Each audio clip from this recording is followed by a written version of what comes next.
I'm about to say Facebook, YouTube. What's going on? What's going on, y'all? But I'm here spitting my little facts real quick. Just got to come on here today to talk about some of the real this little Democratic National Convention. Yeah, so I got some clips from I think it was a Chicago rally. It's rally for reparations, and another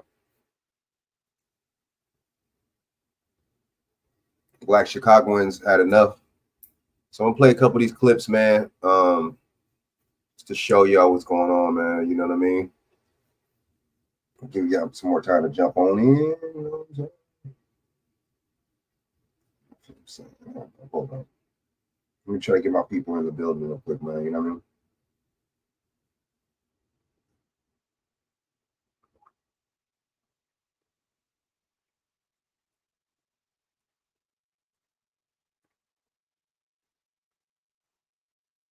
All right, and then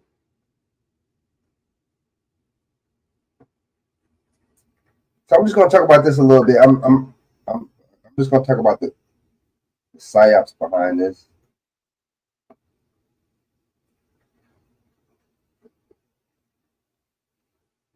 Psyop behind this. Big time psyop. You know what I'm saying? I think George Soros has something to do with this. I know, as a matter of fact, I know.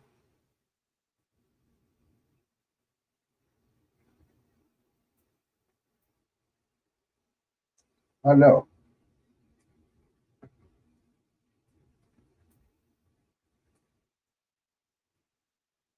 Yeah, man. So what's going on, man, today? So on this Monday, man, August 19th, 2024. So there's a lot going on, man.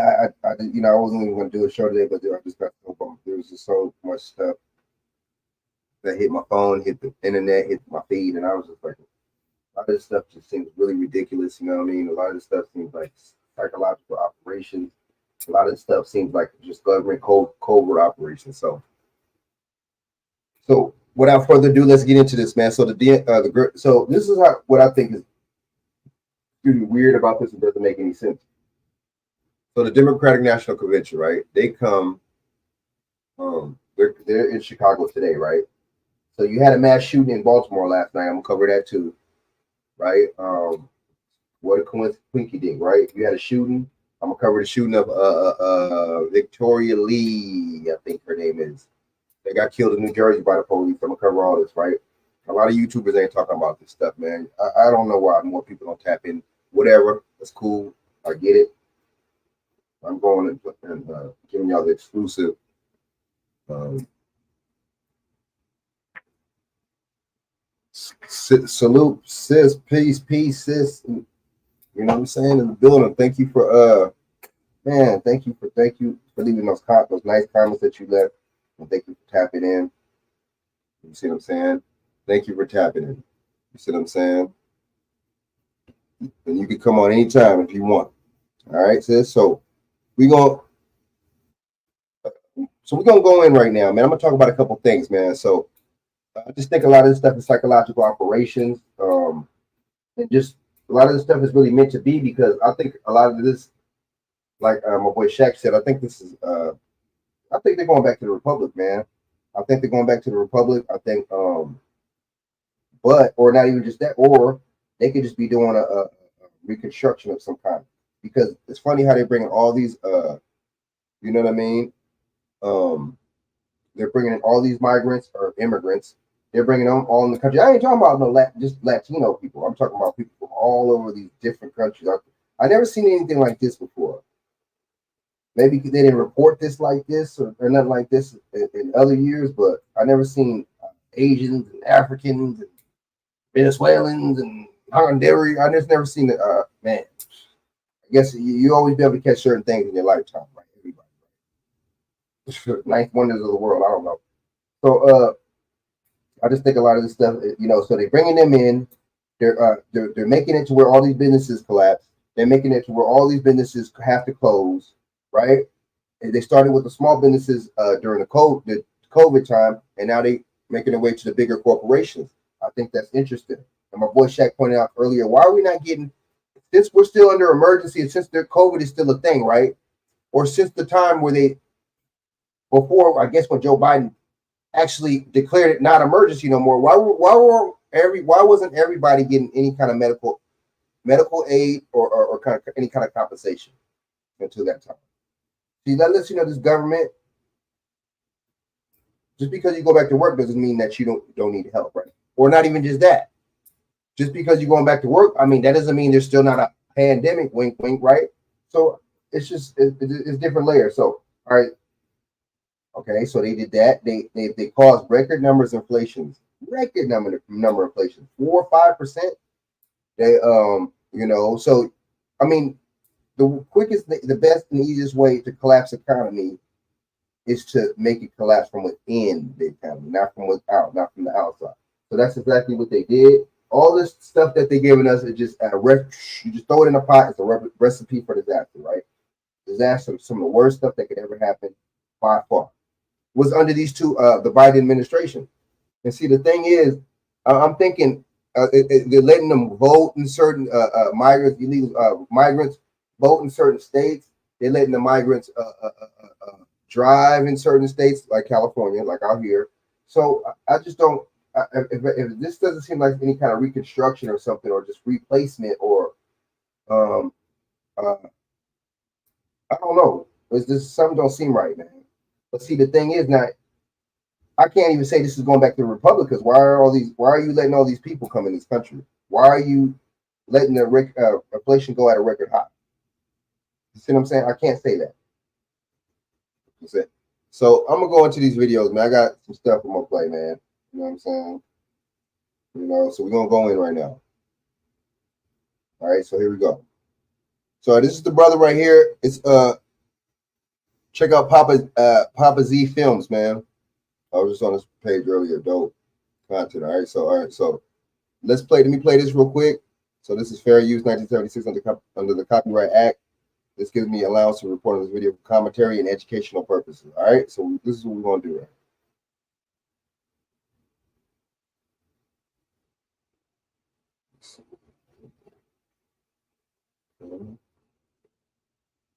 Oh. Dog Boss, peace. Dog Boss in the building. What up? What up? You know what I'm saying? All right, so here we go.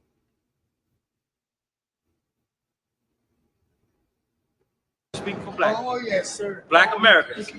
We're not African American. We're not people of color. We're not black and brown, minority. That's right. BIPOC. None of that. People, no, none of that. This is about our people demanding the resources, just as you're giving these people, these newcomers who are walking into this country. That's right. You were right. And sister is correct. How do you take a new group of people that have paid no taxes, can't vote, and you put them in front of the voters? I'm not going to pay them no damn taxes. And so we say this to you, Mayor, Governor, President. If you think that they're that powerful that you have to acquiesce and answer to them over us, then you tell them to vote for you these next elections. That's right. You tell them to support your Democratic National Convention. And we're going to show you how we feel about the Democratic National Convention. Turn it up. Thank you. If you think you're going to have a peaceful Democratic National Convention in the city of Chicago while our people are starving, that's right. Stay tuned. Yeah. And black people speak for black. Oh, yes, sir. Black Americans. Salute, man. Yeah, he was on it. See, that's what I'm talking about. That's what I'm talking about, man. That's what we need to start. You know what I'm saying? We need to start paying attention to stuff like that, brothers like that are on the front lines, right? You know what I'm saying? He was right.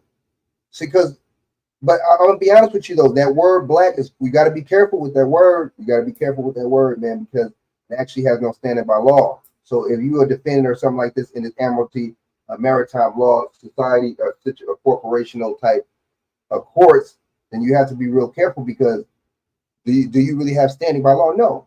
Just like a minor cannot enter a contract, right? So you got to think about it when you are that. They use that term for yourself. Black. Are you a minor in court? Are you a minor in the eyes of the law? You know what I'm saying?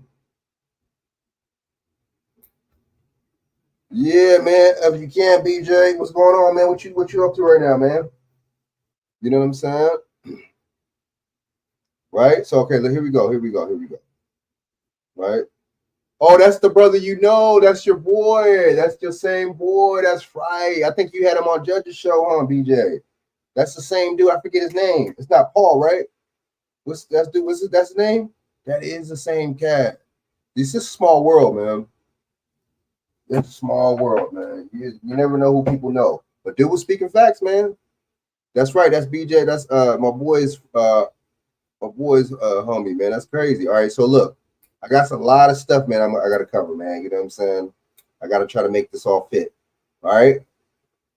You know what I'm saying? I got a lot of stuff we're gonna cover. All right, listen to me. That's Enemy of the State, that movie. I ain't gonna, no. There's no point in me having that open. All right, I'm gonna close this one too. So I got some stuff I'm gonna cover. So let's get into the what's name. Let me get it.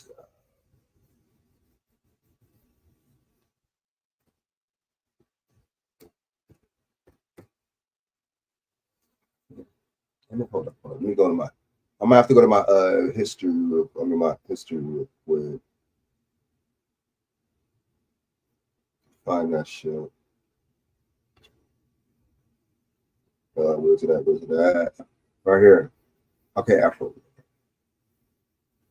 So I'm just gonna play a little bit of this. Shout out to Afro. There's a cat named Afro Elite. You know what I'm saying? Y'all tag. He has a YouTube channel. Oh, that's Mark. Okay, right, Mark. That's right. That's who that is. Right. That's from Victor's show. Got you. Word, yeah, man. That'd be dope. Yeah, man, because we gotta tap in. Shoot, man, we really gotta start tapping in, man. Be boots on the ground, because these cats, I'm gonna have to start putting the boots on the ground out here in California. I don't know about a state like out here in California. I'm not gonna. California. There's some strong motherfuckers out there in Chicago, man. It's a lot of black. It's more black culture in Chicago. You know what I'm saying? All right, so let's go Afro Elite. Let me play this right quick right here. This is the Chicago Rally for Reparations, right? So fair use 1976 under the Copyright Act. This gives me allowance and fair use to report on this video for commentary and educational purposes. All right. So I'm gonna play this video real quick. That is more okay, right.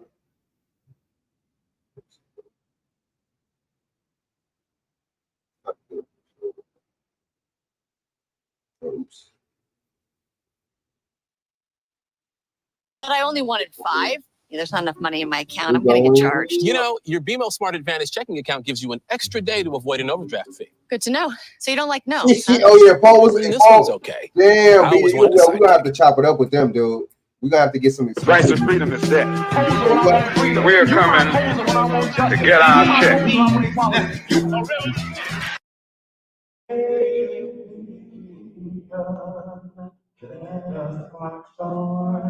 To victory. Take it away.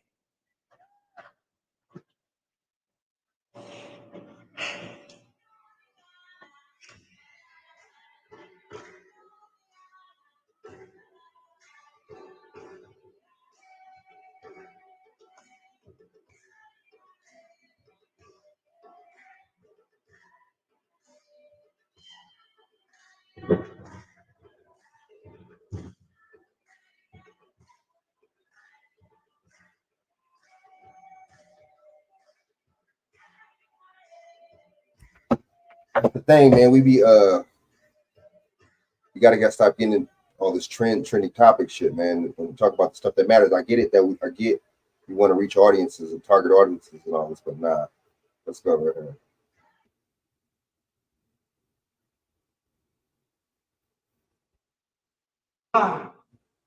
The unemployment in my high, in my community is so high. It's because of that knee. Get your knee off my neck. Can't breathe. The odds have been against us since the day that we were born. And some of these racists are trading in their white sheets for black robes, suits and ties, and police uniforms. Let me clarify. Like the queen right here, all cops are not bad cops. But when you stand there and watch Look at your watch while 9 minutes and 20 seconds go past. Knee or neck, I can't breathe. The good part becomes just as guilty as the bad part. As a matter of fact, that makes you an accessory. I think they love to see black men wearing accessories like hands and cuffs and chains. Since slavery, we've been beaten with handcuffed and chained, and this is a stain on America's history. When will it change? America, we still haven't forgotten your original sin. And the reason why America was so great back then is because we were her human cotton gin. So when you say, let's make America great again, Trump, are you saying that you want us to go back to picking your cotton again for free? We had no choice because of that meeting. This is something that they tried so hard to avoid. Well, today we want justice from Emmett Till to Jacob Blake to George Floyd. Get your knee off my neck. I can't breathe. That's that piece, y'all. Now let me know if it's too strong now. There got to be some accountability. You're talking about, and we just started from 1619 on up into today. We're not even talking about the late 1400s. There has to be some accountability. When we talk about reparations, most people think about chattel slavery. They think about Jim Crow. They think about the lynchings. But you know how many unfair and unjust laws were passed to make sure that your and my people were incarcerated? That was the new form of slavery, incarceration. As a matter of fact, the police was created to catch slaves back in the day. And so since we don't know no better, we look at the young black brother and we say, oh, look at the drug dealer. Look at the gang banger. They got guns and they shoot. Don't you know that there's no gun manufacturing companies in the black community? On the south side and the west side of Chicago, there's no chemistry labs on the south side and the west side of Chicago. See, I come from Eagle, south side of Chicago, Auburn, Western neighborhood, Austin, Lawndale. There's no chemistry, no factories making these drugs, but they show up in our community. That's not a mistake. And so just as much as we hold America accountable for the injustices that were inflicted on our people for almost 400 years, we got to hold our own selves accountable. Because no one makes you do anything. You got to do that yourself. Well, we're so brainwashed that the Ku Klux Klan ain't got to kill us no more. They done created us as the new killers of ourselves. So somebody say Chicago. Chicago. Chicago. We had over 1,000 people shot this year. Do your math, it's more than double the days there are in a year mothers fear their babies not making it home from school. Unemployed brothers ain't got time to look for a job, but got time to be on Facebook, Instagram, and Twitter, acting a fool. And these gangs out here ain't following no rules. They ain't got no structure, but they knew exactly what they were doing when they denied the road with Jeff Ford and Larry. See, there's an old saying, cut off the head and the body would fall. Let this be a lesson to all y'all, and I'm a part of some of these Chicago rappers who boast to the world on how their lyrics be so cold.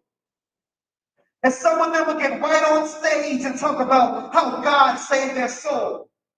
But won't get out here and go to none of these schools or get out here on none of these streets to even try to save just one soul. And the church, y'all can hear me. I stand in the church. If you're really there to help save lives, then let me make a proposal. If the church you attend ain't involved in community affairs to help save lives, then stop paying your tithes. And as for the Black Lives Matter movement, you didn't think I was going to let you off the hook, did you? I believe that Black Lives Matter, but when are Black lives going to matter to Black people? March in the hood like you do downtown. Shut down some of these gas stations and liquor stores that become breeding grounds for our babies to get shot down like you do those businesses on Black Friday downtown.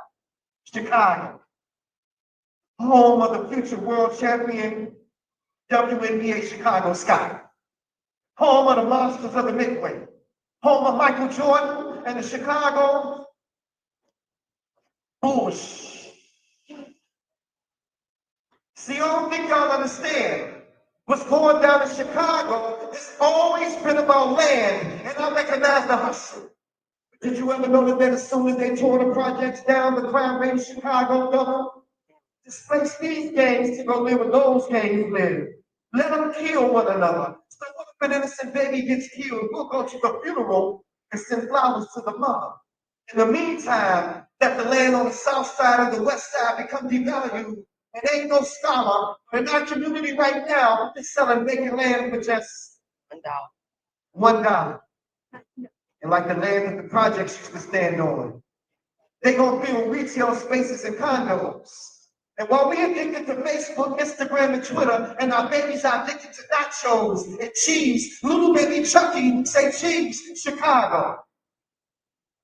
We had over 1,000 people shot already this year. And we all have a responsibility to come out of the nightclub and get in these streets. Come out of the four walls of the church and get in these streets. Get off of your social media soapbox and get in these streets. See, we all like to talk the talk. He's right, but we got to walk the walk. You know what I'm saying? So I'm about to have on here. You know what I'm saying? Some brothers actually got the boots on the ground in Chicago as we speak. You know, that's real that they actually, you know, putting in the work. Appreciate it, BJ, for setting this up, man. I really appreciate it, man. But yeah, man, we're gonna actually come on here and talk about what happened, man, and you know what I'm saying, this whole the black presence in Chicago, because like I was saying, I think the whole thing is a psyop with the Palestinians. The Palestinians, they got there, right? The Palestinians got there, and the Palestinians, you know what I'm saying? What did the Palestinians do? You know what I'm saying? They just disrupted our whole thing that we had, the plight in the fight that we was trying to fight for, and the issues that we was talking about. You know, they trying to talk about issues in their country that don't have nothing to do with America. I just think that's very interesting. We don't think there's nothing. We're so desensitized as people. We don't think there's nothing weird about that. We talk about and you see these white conservatives, anti-patriotic, you're anti-country, you're anti-government. This is anti-government. Y'all don't think Ukraine is anti-government? You don't think Israel is anti-government? You don't think the fact that America is so hung up on foreign aid and other foreign countries, you don't think that's anti-government? I don't know, man. That's why I don't listen to these white conservatives, man. I don't listen to these white liberals either. They the ones that have us fighting against each other. They the ones that have one on the Democratic plantation, one on the Republican plantation. Oh man, now we got Bishop up in the building. I might have to send you a link, Bishop. I'm gonna have to send Binko. I think I'm gonna have to get a panel. I think I'm gonna have to get a panel on here right now. Okay, BJ on here.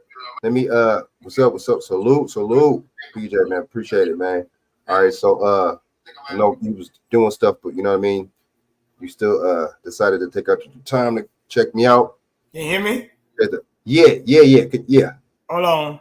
Did he call you yet? Nah. Let me check. Right. Let me check my list. Matter of fact, look. I'm gonna tell you. I'm gonna do it this way. All right, cause he got your number. So Here we go. Look, you get this number right. Mm-hmm. Okay, hold on. All right.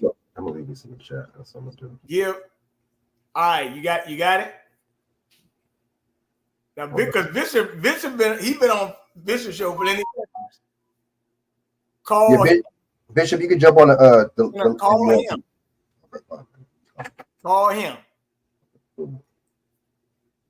Cool. Let me see. All right, let me see. And put him on speaker. Okay. All right.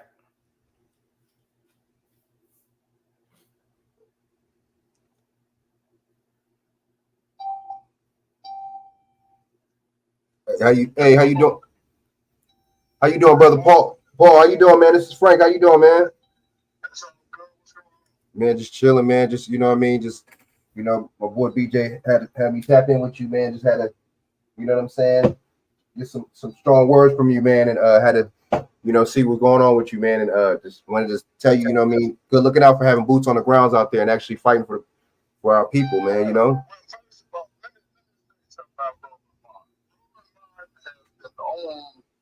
All these liberal shows with these liberal talking points, browbeating every black man and bowing down to liberal ideas he can. And so the young man that his name is Jabal. Jabal is a young man. He got to be about 23, maybe 24. Ran for mayor, has been an active agitator in the community against the injustice of our community. And all he wanted to do was voice his opinion. See, one thing about Chicago, we're a little different.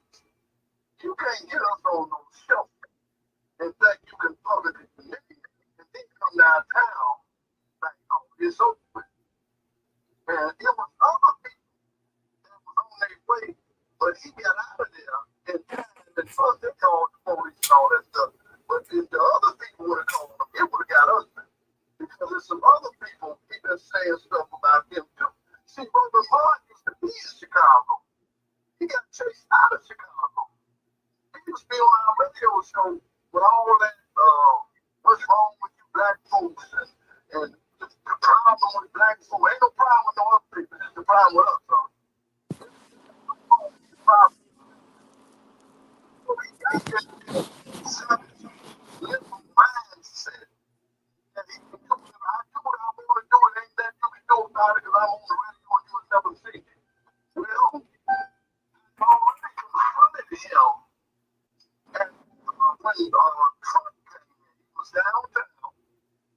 And I confronted him. And he broke out like the people that was on fire. And because that's what he does. He doesn't really try to confront you. He doesn't really try to deal with the black community. It's just not his style. His thing is white folks give him liberal talking points. White folks give him what to say. And this Negro, he's a good Negro. I'm telling you, I know him. He's from Chicago. He's a good Negro. White folks give him jobs. They tell him dance. He gets the dance. And they tell him something wrong with black folks. He get on there and say what's wrong with black folks. He do everything the whites are going to tell him to do.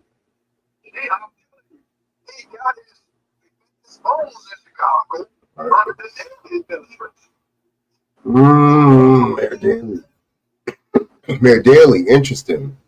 And that's what he does to the people of Chicago, not give back at all.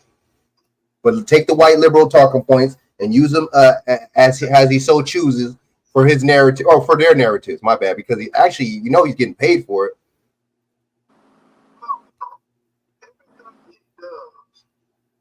He does it from a disdain and a hatred toward young people. And that's been a telltale. But young men, he despises them. He ain't got nothing good to say about them. He one of the black people in the room. He talking about what the problem is with young black men. There's too many too aggressive. They need to be in jail. They want to help them. See, I'm telling y'all, in Chicago, was coming down into the radio, all that, jumping in his car, drive over here, get on out of the way. That's him, man. He got made his bones in Chicago. That's why when he came back, they were like, oh, man, it's the same clown that we got our own years ago. What he doing? No, he didn't change it from the started typing up. But that's who he is, man. The man's a clown for real. Yeah, and then he act like, you see, he has all that smoke and he act tough, you know what I'm saying? Because he talks on his show, he makes it seem like he's the hard man. He talks and he curses, and you would think that he was just like, you know what I'm saying? Like he was just the hardest mofo. But it's a persona. And, my question is not if, how much are these white people paying him?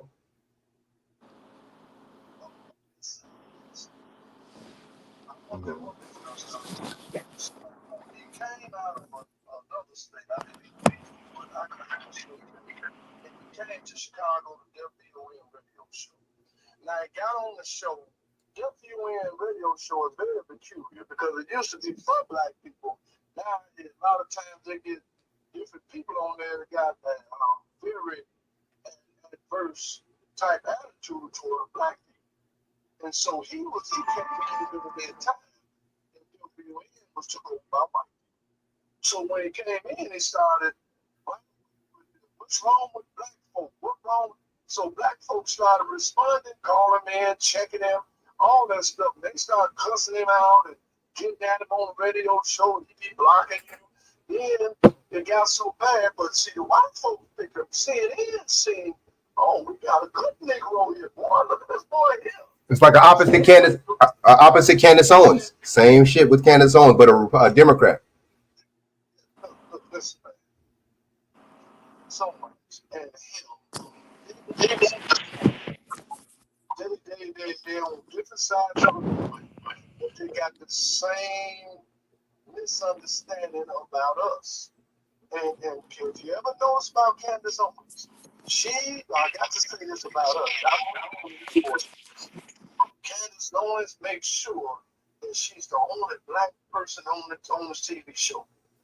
She was going to go to view because there was going to be 2 black people on there. They didn't come in on our time. That's a good point. Let me get back to the boy here. They purposely took the boy and put him on CNN during the Obama election. So he got on there with Obama with the same liberal talking points, the same liberal hatred, disdain, and despise Obama. He got on there, they use he's a talking hate. They use him to say every disgusting, every despiteful, every hateful thing he can say to our people out of his black mouth. Down south, they call him a cotton mouth. A black snake with a white mouth. They call him a cotton mouth. That's what they call him down south. But we ain't got to go there. So I'm saying, dealing with these terms, see, y'all folks don't know this. They call this up north, up south. Chicago and all the northern states is called up south. Not down south, called up south.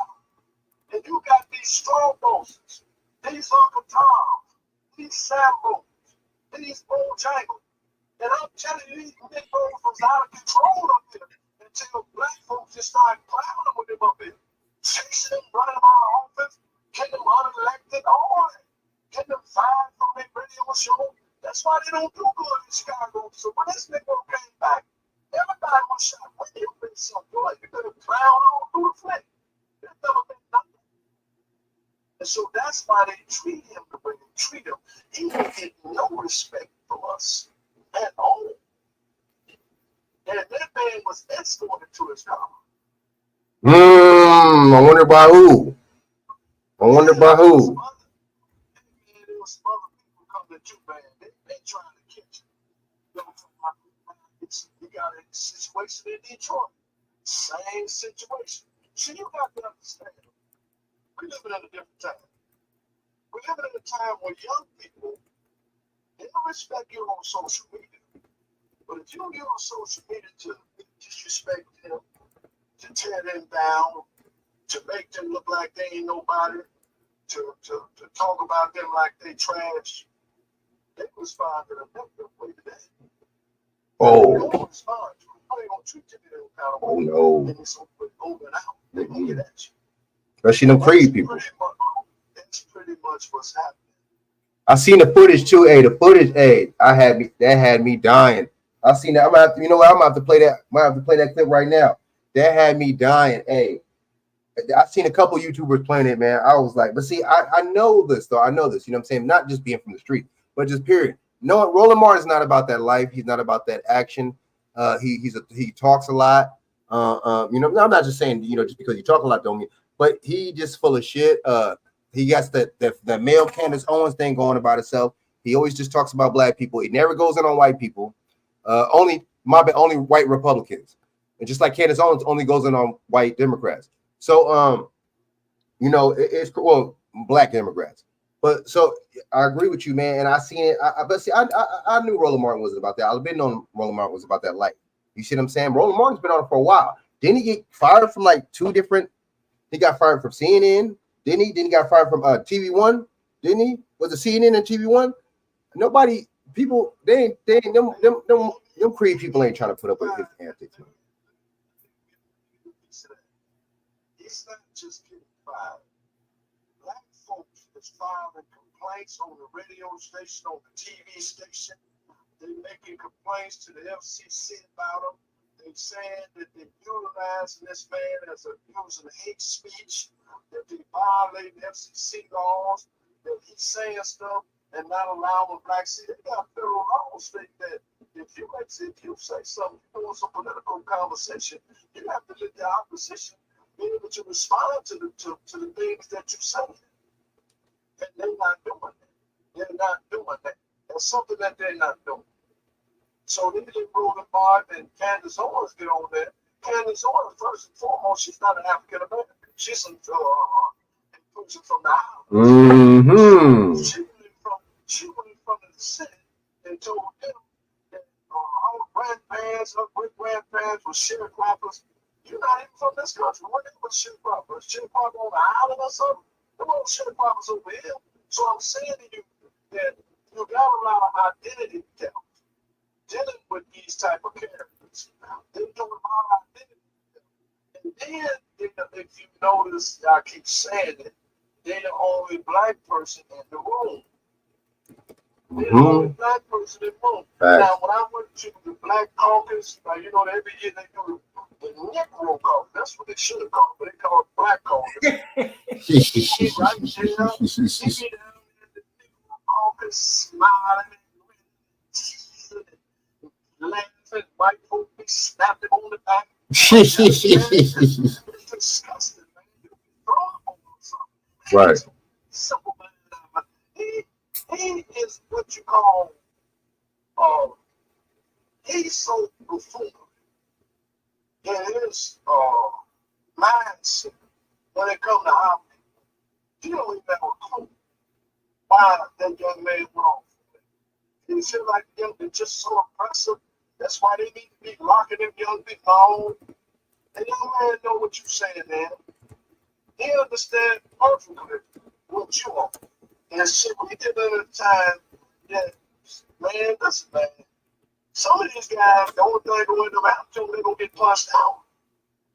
Just like them, if you remember the ones you see, man, I see them shooting them raps up like clay pitch. And now the members is like, maybe paying on the cemetery might not be cool. You know what I'm saying? Maybe I shouldn't say that about that street organization, but why all of a sudden you got to sit down? Right. All you friends, keep messing with them, trying to humiliate them. They already got a tainted chicken past. They like them, go right. Their mama was on crack. Their uncle was in jail. Some of the boys got touched. Some of the girls got tore up. Then you come with your high balls. Then you ain't talking. This ain't got nothing to do with that. You come in with your high in the South. That's not right. You know, I just read the living steps law, and I don't know nothing in it. Nigga, what you talking about? Of course, you would change me for what we went through. Facts. Through the crack epidemic. We done went through the crack epidemic. We done went through the Jim Crow town. We done went through slavery. And here come you. Here come you. You got the ass. So fuck them up. Like knowing she ain't gonna do nothing, but he knows. I see, and the thing is Butter Biscuits is money. But the thing is he actually? My question is, how much is he getting? How much is he getting paid, man? Or is he just trying to get a position somewhere? Or position, man? Somebody's cabinet, right?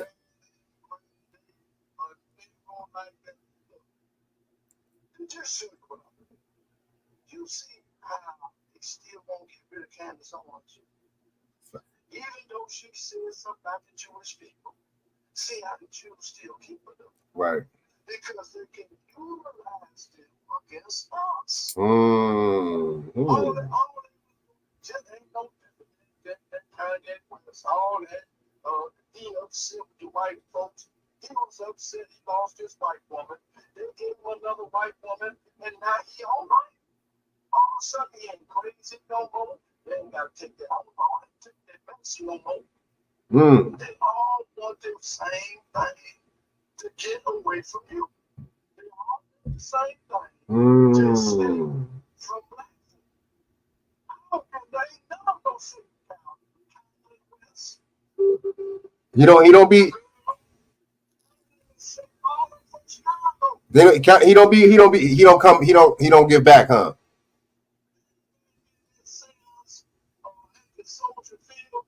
Bring my mama back. He found out when you ain't got that kind of power. You ain't bringing no dead people back. They dead gone and whatever Illuminati ritual you did, you shouldn't have did it.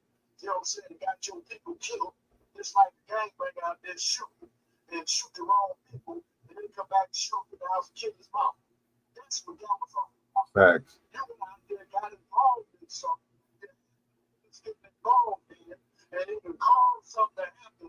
And it take that to do that to your mom. So all that stuff, all them big boys of the time. Yeah, man. Stop listening to people like what they say. I'll stop right here. One of the guys, his name was Matt McGill. Matt McGill said in that meeting that I was just at last night, he said, I'd like to say something to everybody on this panel. Regular black folk, especially young people, they don't trust y'all. Blowing that one straight over the road, the next thing you know, roll them again, almost jumped on by one of them. Young folk today, you can't pull that bull over them like you did their mamas and their daddies. You can't pull that bull over them because you rich, because you rich. Everybody else ain't got nothing. One day I'm a no, you ain't gonna use that on them. They didn't get everybody as they is, but not as the system perpetrate them for people. These people is inside the community. They have a bonfire community. They don't want us to get out their bonds back. They never invested in our bonds. How many people have Roland Martin sit down and say, I'm gonna train some young people and show them how they can be on TV and how they can't get his ego. His ego. Nobody else in the room. How many people are Candace Owens can she can say, well, I went over here and this was attractive. I tried to, she ain't got none of that.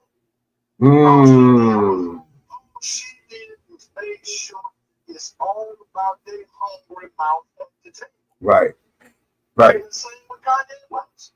Kanye West is directly responsible for Twitter. He the one got back in there. Then all of a sudden he found Jesus. Wait a minute, I got to say this. All of a sudden he found Jesus, but he doing a seance to bring his mama back. Now which one is it? Which one is it? You doing a seance to bring your mama back. But you believe Jesus is gonna raise your mama in the end. You can't have it both ways. Hey man, I ain't shooting, man. Facts. Your mama ain't with no food. Facts. These guys running game on our people all time. And white folks love these type of things, especially white liberals. The white liberals are the most dangerous, Malcolm X said, the most dangerous white people is in white liberal. Because you come around you see a bunch of black women being used as prostitutes. He don't think nothing wrong with them being prostitutes. Guess what he said? Y'all should form a union. But shouldn't we stop being prostitutes? No. Form a union and I'm going to be the president of the union. That's how they think. That's how they think. Be clear. They don't stop prostitution. Right. Right. So liberals utilize Canada norms is used just as much as the liberal.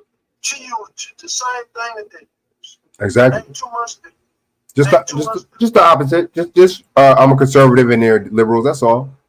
And different ideology. That's it. You know what I'm saying?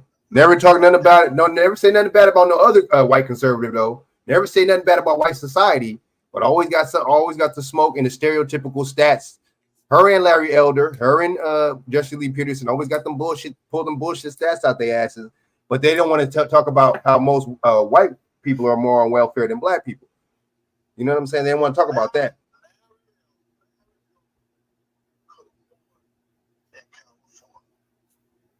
When he saw that he had the young people, and the young people was asking for reparations, when he saw that he had black people really listen to him, like any other time before him, he had to throw every one of them overboard and say, I don't believe in reparations. Well, first of all, that's not an individual. An individual cannot make a statement for a race of people. Facts. That's a good point. An individual cannot say all black people don't want reparations. The individual can't make no statement like that. That's a good point. Larry Elder was telling white folks, doing dog was white folks. I ain't really with these black people come around me. See, black folks wants to hear you really what you say. Oh man, they get away from this out. Man.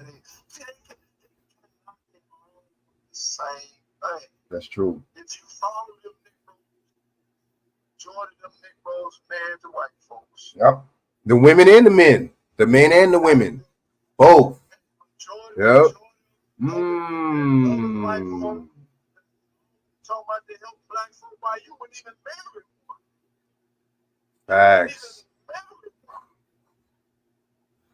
What you mean you were trying to save us? Muhammad once said, revolutionaries, y'all are very revolutionaryism. But the greatest revolutionary and the greatest revolutionary move is to marry a black woman. How y'all revolutionaries? I ain't seen another white woman around y'all. Yeah. Singer, juggler, clown, politician. How come all of a sudden you get rich? You got a white woman. You got a white man. You didn't have in high school. You didn't have. I'm already married to a Jew boy. What kind of deal y'all make that every single one of y'all got a white woman or a white man? That's a good point. You send your kids like Magic Johnson and all of them, you send them to them up in the school, and somebody violate them, and you want to know why your son got a dress on, why your son because you send them to day school. You send them to enjoy day in Rome, U.S. Romans. When you're in Rome, they are living a Roman life. Don't get it twisted. They are doing exactly like Romans. Facts. If we was back during the time of Caesar, they'd fit in like a glove. And me and you be in the gladiator arena fighting for our life, trying to get up out of there. We wouldn't be with them. So as soon as black folks recognize you not one of them and they not one of you and stop following them, they got a young girl. My daughter once said, I'm not going to say her name. I like this little girl. She dance, sing, oh my God, my mama daughter, I want to be like her. I hope that's good. One day I started seeing her throwing them Illuminati signs. Sorry, yep. I was like, wait a minute, what's this girl in number 14, 15? Why is she throwing that up? Then the next time I see her throwing out some signs, I said, oh, she didn't join that Illuminati, got on her own show. See, our people is easy to, they feel that they can only be famous if they join that old occultic gutter lifestyle. Right. That's what they feel like they can. But see, there's a more perfect way. If I don't leave this show without saying this, I ain't got no business on it. Y'all see God and His righteousness. Now I don't want to argue about well, Jesus ain't the right one. I ain't finna argue about none of that. There is a God, and we are His real people. And if you call on Him, our people need to turn back to God And folks, I didn't say go to church. I don't want nobody to talk about that. He said we need to go back. I didn't say that. I said we need to focus back on God.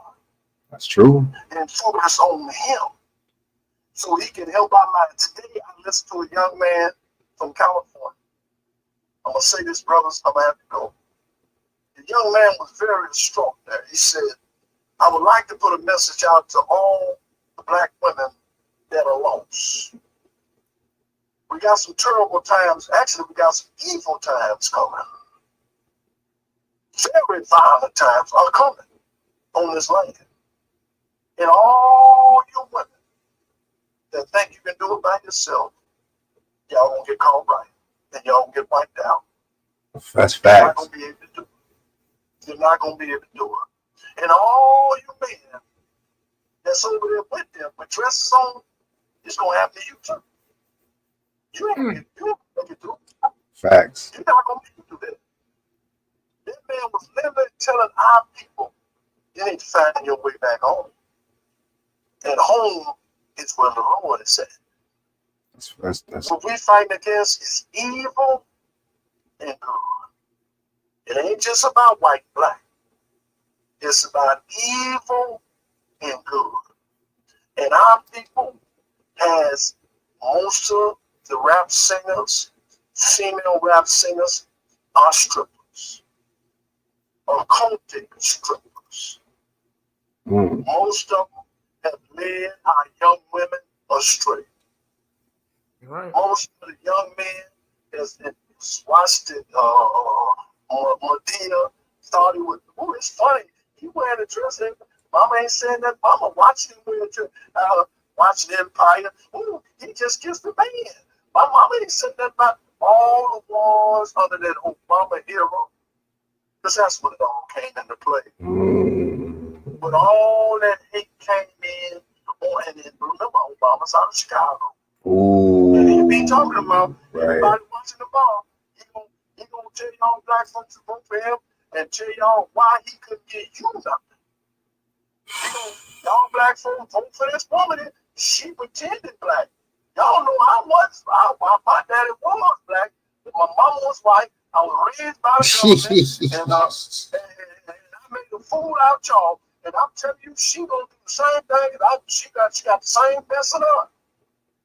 The people are not gonna help us. Facts. They're not sent to save us. Facts. That's if all. I can get you to think for yourself, you'll save yourself. If a man show you how to swim and you fall in the water, you'll try to save yourself.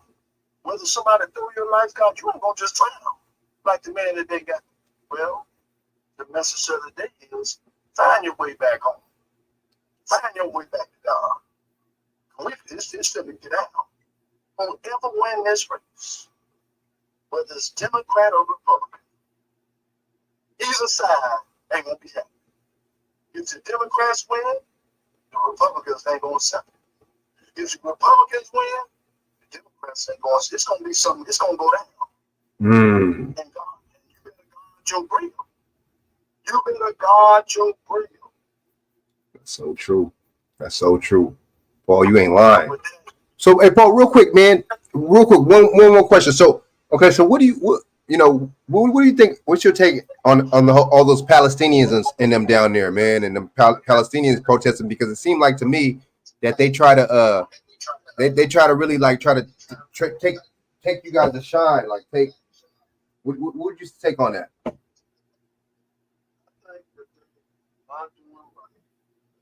Anytime they have on record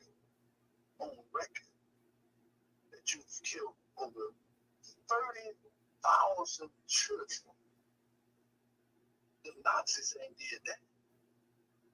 And it's live, it's in color, they got pictures of the bodies. They showed one time where they went through with a tractor where they showed that they went back and dug the bodies up there. They showed how they dropped 17, 18 story buildings, drop a bomb, kill everybody in the building. Yeah, old people in the building, little children, crippled, handicapped. One time I I said to turn it off. I said, the whole building, everybody tell us help get them out the building. Man, the building's like a haunted house, man. I can't do nothing. Man, I was crying. I had to cut it off, man. I couldn't even look at it. And I thought I was hardcore. I thought I could look at anything. Man, people fighting the best way they did. They were man Right. the ANC before Mandela messed it up. The people fighting for their life, man. So if they go down there and demand justice for their people, they had it right. But black folks don't need to be demanding justice for our people. That's that right. That's my thing. That's my thing. That's We need to take that and demand justice for our people, but you can't do it because you got Black Lives Matter down there too busy in their business. You know what I'm talking about? right. And I just hope whatever go down, if it go down wrong, make sure they get them Negroes too, because them Negroes are traitor to the race. Facts. Get them when you white folks, if you listen to me, make sure y'all get them too. Now, don't let them get away. Facts. Some go down and get them, because they came down there too. But they black hate behind. Right. Shoot, I don't know which one worse, them or Candace Owens. I know. And then Candace Owens got the nerve to talk about them. George Floyd, both of them. Candace Owens said that he died of fentanyl, and they said, give us $9 or $10 million, and George Floyd still dead. Come on, man. Come on, man.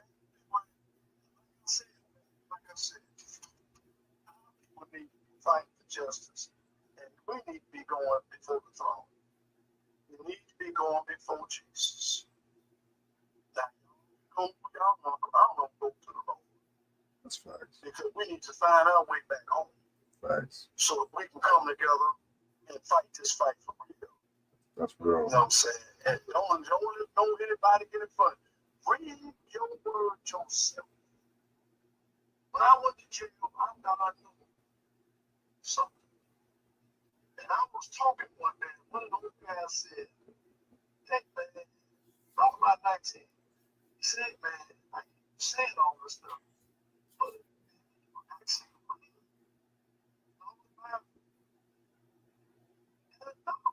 no. He said, man, won't you read it for yourself? If it's right or wrong, read it for yourself so you will know if it's true or not. Don't let nobody else take you if it's right or wrong.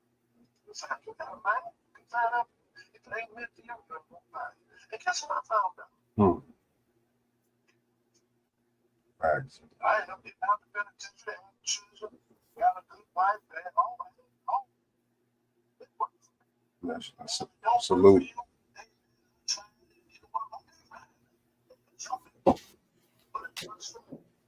Salute to you, man.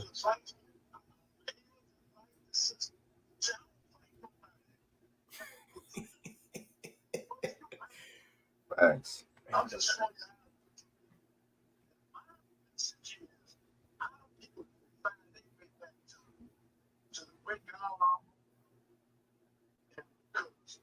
the stuff these people got, man, we can't be the people way with that. I mean, we got some kickback people.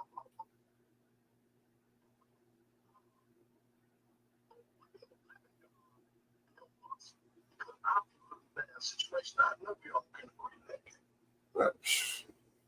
That's facts. The ones with some sense could, you know, the ones that actually, you know, that have our people in best interest at heart could, you know. So when you was out there, okay, so how was the was it was there a lot of black people out there protesting? Damn. Oh shit. Ain't here.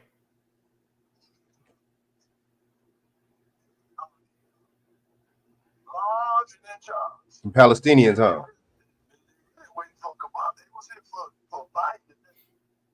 Biden spoke, this don't speak today. But they took down the fence, they had a fence up. They took the fence down, they got into a fight. They with some of the police, all of it.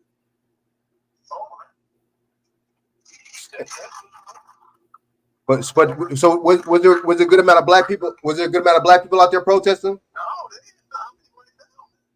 Interesting. Oh shit.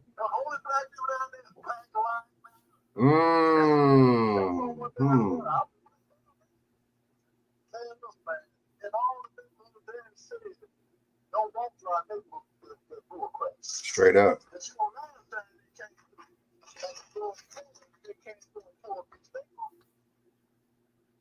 And then you know what? And it's crazy because it's the white man behind it. It's the white man behind it, George Soros.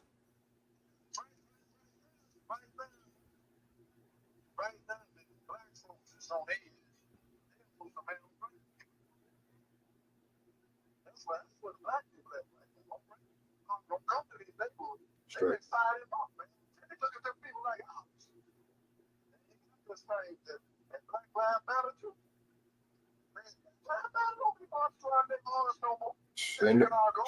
Yeah.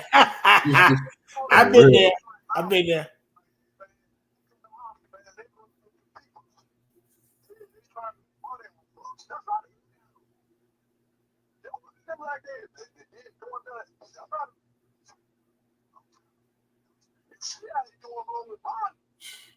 Hell yeah, I'm loving it.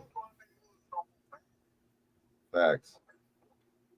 But I mean, but you're okay. So, but for the most part, though, y'all are still you guys are still pushing back against Brandon Johnson and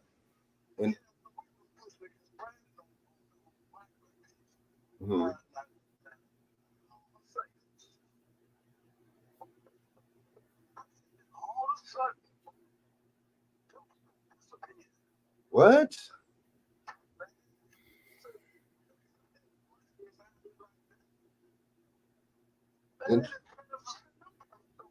Interesting. Interesting.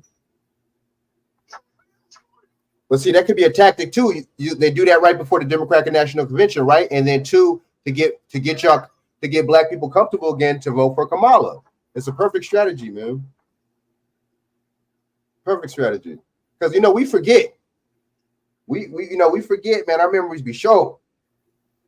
Couple 3-4 months down the line, we forget. We like, oh, you know what I'm saying? It's back to Kamala again. I'm not saying I know y'all people is ready to go. Y'all locked and loaded. But I'm just saying certain black people out there, they just like out here. I'm in California. So they're gonna jump on, they already jumped Democrat, they already jump on the Kamala Biden train already anyway. You see what I'm saying? It's like mandatory for them. You know what I'm saying? Yeah, man, that's crazy though, man. They wasn't lying about the Palestinians being out there. That's crazy. They ain't playing, huh? But where does 100-some thousand of them come from, though? Is that a good question, y'all? Where they come from? They don't all live in Chicago, do they? I mean, I know they got a big Palestinian base in Chicago, but did they all come from Chicago? That's my question. Everybody want to, when Black Lives Matter, and I'm not for Black Lives Matter, but everybody else wants to pick and choose and decide, oh, where did all these people come from? Okay, let's ask these Palestinians the same question. Where did all the Palestinians come from? Michigan and Chicago are close, not far from each other. So some of them coming up from Michigan and too, and other areas.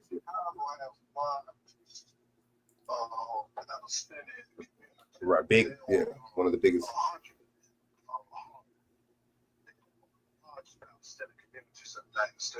Yep, that's what I heard.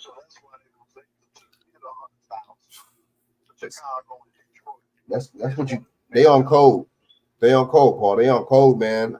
I wish our people was like that, man. Say it again, Paul.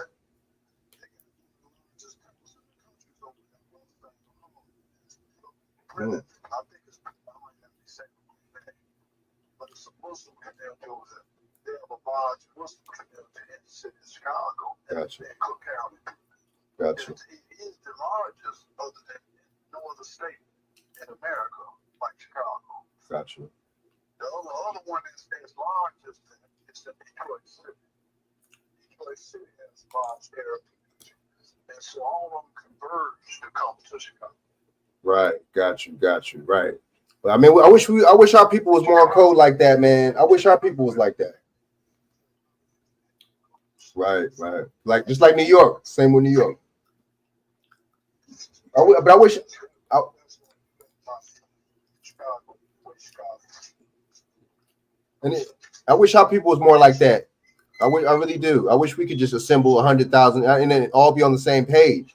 That's the thing about us. We don't be all on the same page. You know. Well, the main thing in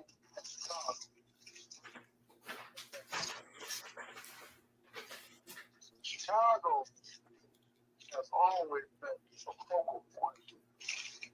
Like that's what's going on in the country.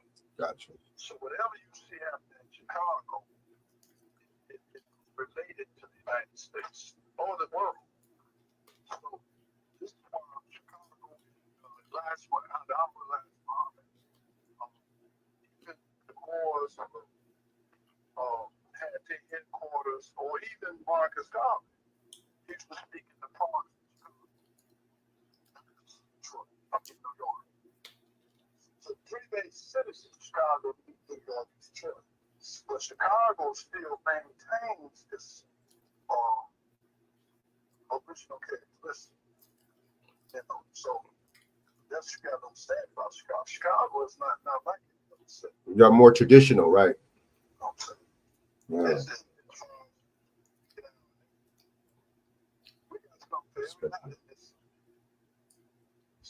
of the big time accidents come out of Chicago. You know, Malcolm X was trained in Chicago. Right. So all that stuff that we talk about Chicago, all it was in Chicago. Shaka Khan, I can go on my own. That can't go. I'm saying step in place. All that come out of Chicago. That's dope. That's interesting. That's crazy, man. That's dope. But yeah, man. So that's good. I'm glad that you was glad and able to you know, to be down there, man, and see, you know what I'm saying? You know, you are doing the work for the people, man. And that's that whole incident with Roland Martin, that's what he get. That's karma. You know. One of the things about the white folks gonna keep him because he's a good liberal. He's a good liberal. He's what they need at this time. They use him. And when they don't need him no more, they're going to get rid of him like they do all the type of people that's like him. But right now they need him because and they thought that he could influence the young people. You know, that's what they were trying to do with Candace Owens. The Candace Owens, a lot of the Republican Party try to use black women. But they're finding out that this negative, this vote that they got, where the people don't want to vote for, let's bring another little subject up. Their statement is that the black community is watching this Democrat debate about what y'all gonna do with these migrants. Now y'all gave them reparations. You gave them housing, you gave money, you gave them money to start businesses, you gave money to buy cars. Are y'all gonna give us our reparations? So black people is watching this convention, specifically black men. They say more black men. And at that event I was at, the black man was saying that I'm undecided. So the reporter said, how are you undecided? And you got Roland Martin, and I'm undecided. I ain't made no answer. Right. So in reality, they saying they ain't voting for her. Right. Exactly. You know what? I respect it, man. You know, I mean, no tangibles, no vote, man. I mean, you know, and you put in these migrants, you know, your policies and you and Joe Biden's weird policies, the other ones that, you know what I'm saying, putting these people above everybody, man, and basically discriminating because Kamala Harris, she needs to be careful because she has on record saying on the griot saying that she's not going to do nothing for specifically for black people. So that right there counts as discrimination, right? And so you're a federal employee or a federal you see what I'm saying, a person, right? That means that you see what I'm saying? She's not, even though just because she's a vice president, that don't mean that she's not sustained from anything. You see what I'm saying? That doesn't mean that she's not sustained from nothing. She still could get but I think that'd have to be some kind of petition or something like that. But people. The sad thing about it, people still gonna vote for it, man. That's the crazy thing about it is, man. A lot of our people still gonna just. I mean, I didn't have some people on my social media talk some bullshit. I didn't have people on my friends' social media talk some bullshit. And it's sad, you know. We don't have that same energy when it comes down to supporting each other, or the same energy when it comes down to gaining information from each other and being some kind of think tank or something. But we got that same energy when it comes down to just bashing each other and these damn white politicians. You know what I'm saying? Brahmin, whatever she is, politicians. We picking to see who, you know what I'm saying? Who got the better master out of these people? As far as I'm concerned, there's no tangibles. You know? Like the brother said, let them vote, let the migrants vote for you. Straight up. You propping them up and you doing all this stuff for them, let them vote for you. Right? Let them put the bill. That's how I look at it, man. You know what I'm saying? Yeah, man, that's how I look at it. Well, I want to thank you, gentlemen, for allowing me to come on this show. Man, appreciate it. And you can call me anytime, and I'll be back on the show. Okay, gentlemen? And remember, call me. If this is going to be for 4 days, call me every day so I can have a report to give you, okay? For sure. I got you, man. Appreciate it, Paul, man. Right. God bless you, brother. Oh, yeah, man. You too, man. Thanks for coming on. Time, man. Yeah, BJ, thanks for bringing him on. All Right. Man, thanks for yeah, man. Some people saying they couldn't hear. I could hear a lot of it. But the good thing is you got to talk with him. Anytime you want to call him, he's a listening ear. He gonna listen to what you guys say. Y'all get that thing sorted out. And because he brought up some good points, man. Appreciate it, BJ, man. Now look, so yeah, man. You know, he was there yesterday with the Rolling Mine thing in live and living color. Oh yeah, we'll have to play that clip. Well, he was recording it actually on his phone because I was happening to see it. That's why when I saw it today and I called it today, I said, "Yo, you know, this thing got like 2 million views." He was like, "Yeah, I had it on. I was recording on my story." I said, "You was." I was looking at it last night, right after I got off with y'all last night. He was on there recording that thing. So that happened yesterday. What you want to do, BJ? You want to play the clip real quick? Or you think I should play the clip? Let's play the clip. Play it, man. Shoot. Let's roll that beautiful beam footage. You know what I mean? All right. Oh yeah. Yeah, pull it up. All right. You might hear Paul talking in the background. Oh yeah. That's funny. Roland Martin gets ran up on. It might just pop up.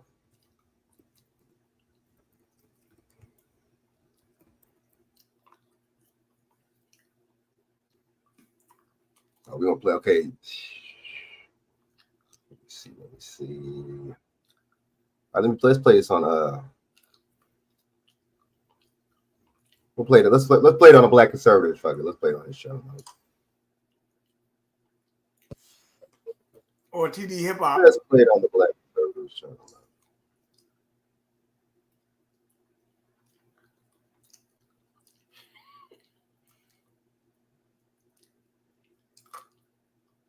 Going to be taken by AI. Y'all can do better than that. Mike, good morning. 150,000 people are dead. You are funding a genocide. The Harris administration keeps funding money to Israel.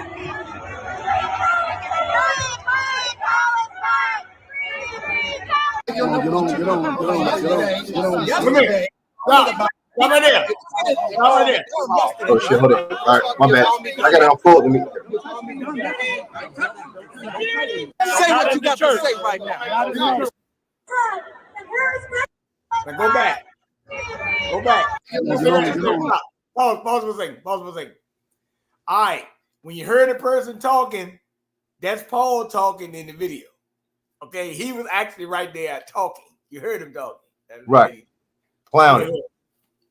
Yeah. Checking it, man. They had to check Roly Poly Martin's temperature real quick. Go ahead.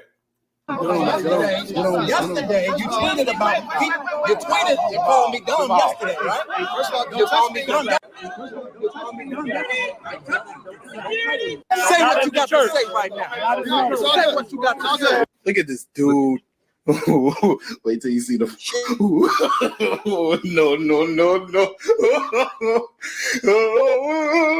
What kind of character you look like?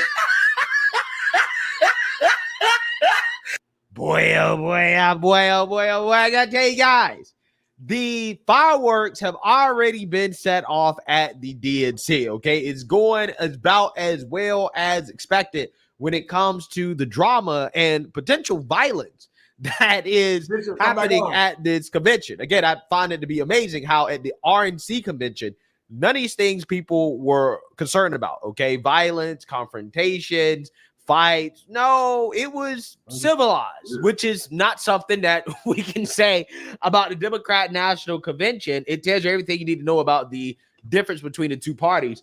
But this story that we got to talk about here today involves Mr. Roly-Poly-Oly Martin, who got confronted by a Black Chicago activist by the name of Jamal Green, who I believe ran for mayor against Brandon Johnson. Okay, this is a very, very, very young individual who is very passionate about the issues of Chicago, specifically when it comes to Black people. And he has not been very happy with the Democrats because Democrats have epically failed when it comes to dealing with the issues of Chicago. So he has been very critical of Brandon Johnson.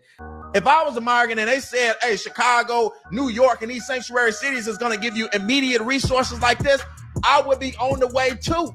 So it's not about them. It's about leadership and their priorities of us. Because we elected you. We supported you. I ain't support Brandon Johnson, y'all know that. But some of y'all did. But the reality is that y'all supported these leaders. And these leaders are supposed to be working for you.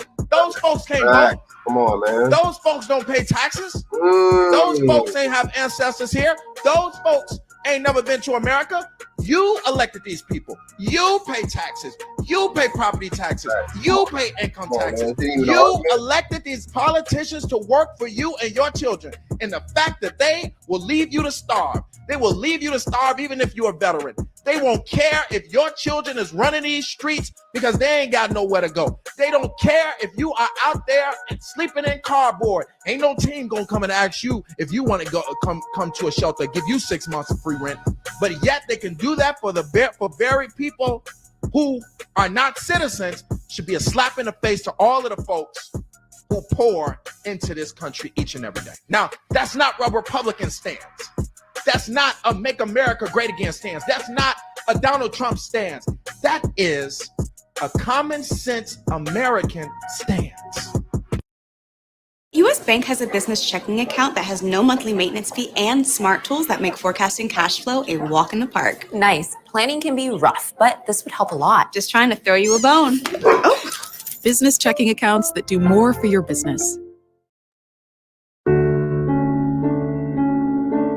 40年前，我离开了故乡，只身来到陌生的美国。当时，如何在美国生存，是心理上必须坚持的底线。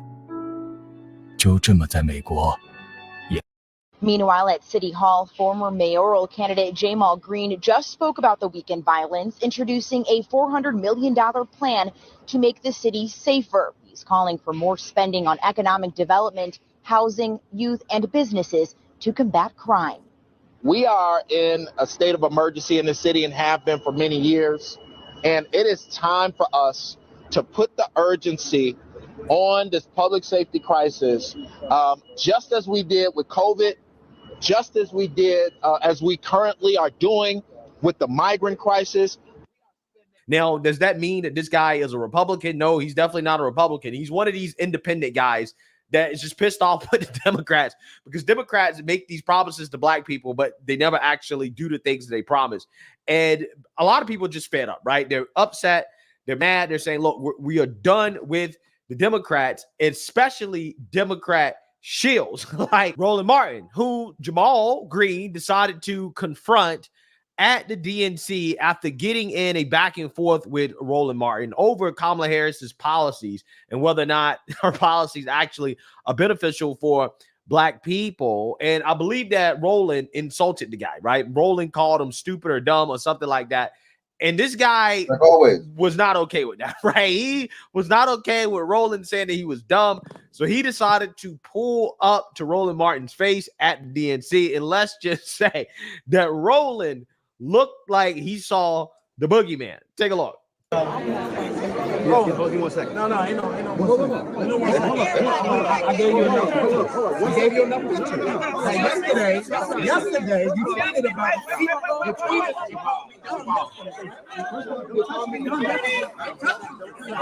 people need to know the real narrative and the facts. Number one, Roland Martin is the aggressor here. He came after me publicly. He was paid to do so. I was on Twitter talking about how we need to be critical of these campaigns and make sure that we get policies so that when whoever become president, they don't forget about us. Roland Martin called me stupid, dumb, an idiot, and a fool on his show. I never tweeted at Roland Martin. I never talked about Roland Martin at all. He came to my Twitter page quoting my tweets to call me stupid. And then he did a show about me and he called me a fool. Now, what I did was I went to an event that he was at today. And I went to ask for a conversation. My arms were folded. I was not being aggressive. And he kept pushing it off, kept trying to leave and not have a conversation with me. And you saw what happened on this video. This, guys, we cannot stand for. We cannot stand for voices to continue to be stumped on because they don't agree with you. I don't have to agree with Roland Martin to be smart. I can have my own views. I'm a grown man. And there's no reason why this man twice his age should be publicly calling me stupid, dumb, and a fool. But when I approach him in public, he has nothing to say to me. You got to do better. And we got to do better to stop supporting these guys who are disrespecting the voices who are doing the actual work. Yeah, so I got to say, this guy has a point, right? He really has a point about people like Roland Martin who tend to defend Democrats no matter what, especially because he claims to be pro-black. And like I try to tell you guys. What you think, BJ, man? Break it down. Well, number one, Bishop I just said he was on earlier, so Bishop. Yeah, my bad, Bishop. Say something, Bishop, right quick before I jump into my little spiel right here. Well, I mean, good evening, gentlemen. I appreciate being on this Man, evening. Thanks for coming on, man. God bless you guys both. Let me say something about Roland Martin. I said it in the comments, and I mean it true. Roland Martin, Al Sharpton, and others like them, they are more Dems than black. There's no doubt about it. They are operatives for the Democratic Party. I remember way back when Hillary was running against Bernie Sanders in the primaries in 2016, and how Roland Martin was the one who fed her the questions beforehand so she would be prepared for whatever Bernie Sanders asked or rebutted her on. That's the kind of man he is. Was that Donald Brazil? I think gave her the questions. Yeah, but it was also Roland was also a part of that equation. Oh yeah, he was. Roland's been years ago. I used to like watching Roland, but Roland has been. I think you're right too, Frank. Roland has been incorporated within the Democratic Incorporation. That he has really been pulled in, and I believe it's because of financial ranking, a position, and all of that. Like you said, he was fired from TV One. He's been fired from other platforms, and he really just had his own little personal platform on YouTube and other places. But he's trying to ingratiate himself back into the mainstream, and he has to do that by way of being pro-Dem. He's pro-Dem no matter what. He's one of them blue no matter who guys, and no matter what you say, black or white or whoever you may be, if you're not pro-Dem, you're not in his good graces.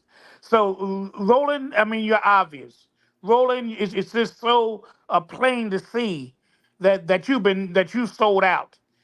You sold out, and many of these guys have sold out their souls, I believe, to the Democratic Party. And I'm neither Democrat nor Republican, but I'm going to tell you one thing: I'm not selling my soul to nobody. If you're wrong, you're wrong. I don't care who you are. And the Democrats have shown time and time again that they've been on the opposite side of the people, in particular African Americans. Bishop, can I ask a question? Yes, sir. Now, as you know, see, he came on tonight, and Democrat National Convention is going, well, our good buddy Paul. You know he's been on your show before. You know who Oh Paul yeah, is. many a time. Yep. Yeah, been on your show before. He was at one actually recording this video of what happened to Rolling Marty yesterday because he was there. And you know Paul be at this stuff. You know. Oh yeah, he's always yeah. Him and Mark. Now I couldn't get Mark on, but I said Paul, and Paul told me to record the video. He said that he actually, you know, kind of like they let the guy go up there and do it. You know, they just wanted to, you know, get a good little recording and Rolling Marty. Of course, of course. But of course. it is what it is. I mean, you know, so I said, man. So, you know, I was just in the back and I had just got home and I said, you know, Frank, I'm on, you know, let me see if I can get Paul on. I called him up and he said, yeah, I called. He said, send me the number.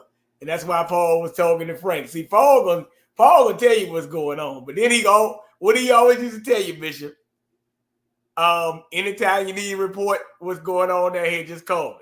That's what he used to say, right? He always said that. He always said, yes, he did. Yes, he did. And he told Frank the same thing. You know what's going on, just call me. Now check this out. Now it's getting worse now because you know Steve Kerr, the former basketball coach, the basketball coach at the Olympics and of the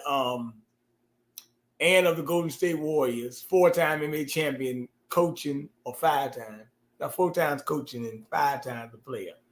He was spoken at DNC tonight. Yeah, he made coach, and he said time to tell Trump good night. Talking about Kamala Harris. I'm like, Steve Kerr was there, man. Like, so this thing getting kind of clownish. But I will admit this. At the DNC National Convention, if you want an abortion and vasectomy, they got mobile clinics where you can get abortion and vasectomy outside. Outside. Yeah. My Lord. On site. But they said the Palestinians have broken down the fence. But as Paul noted, see, I want to say this.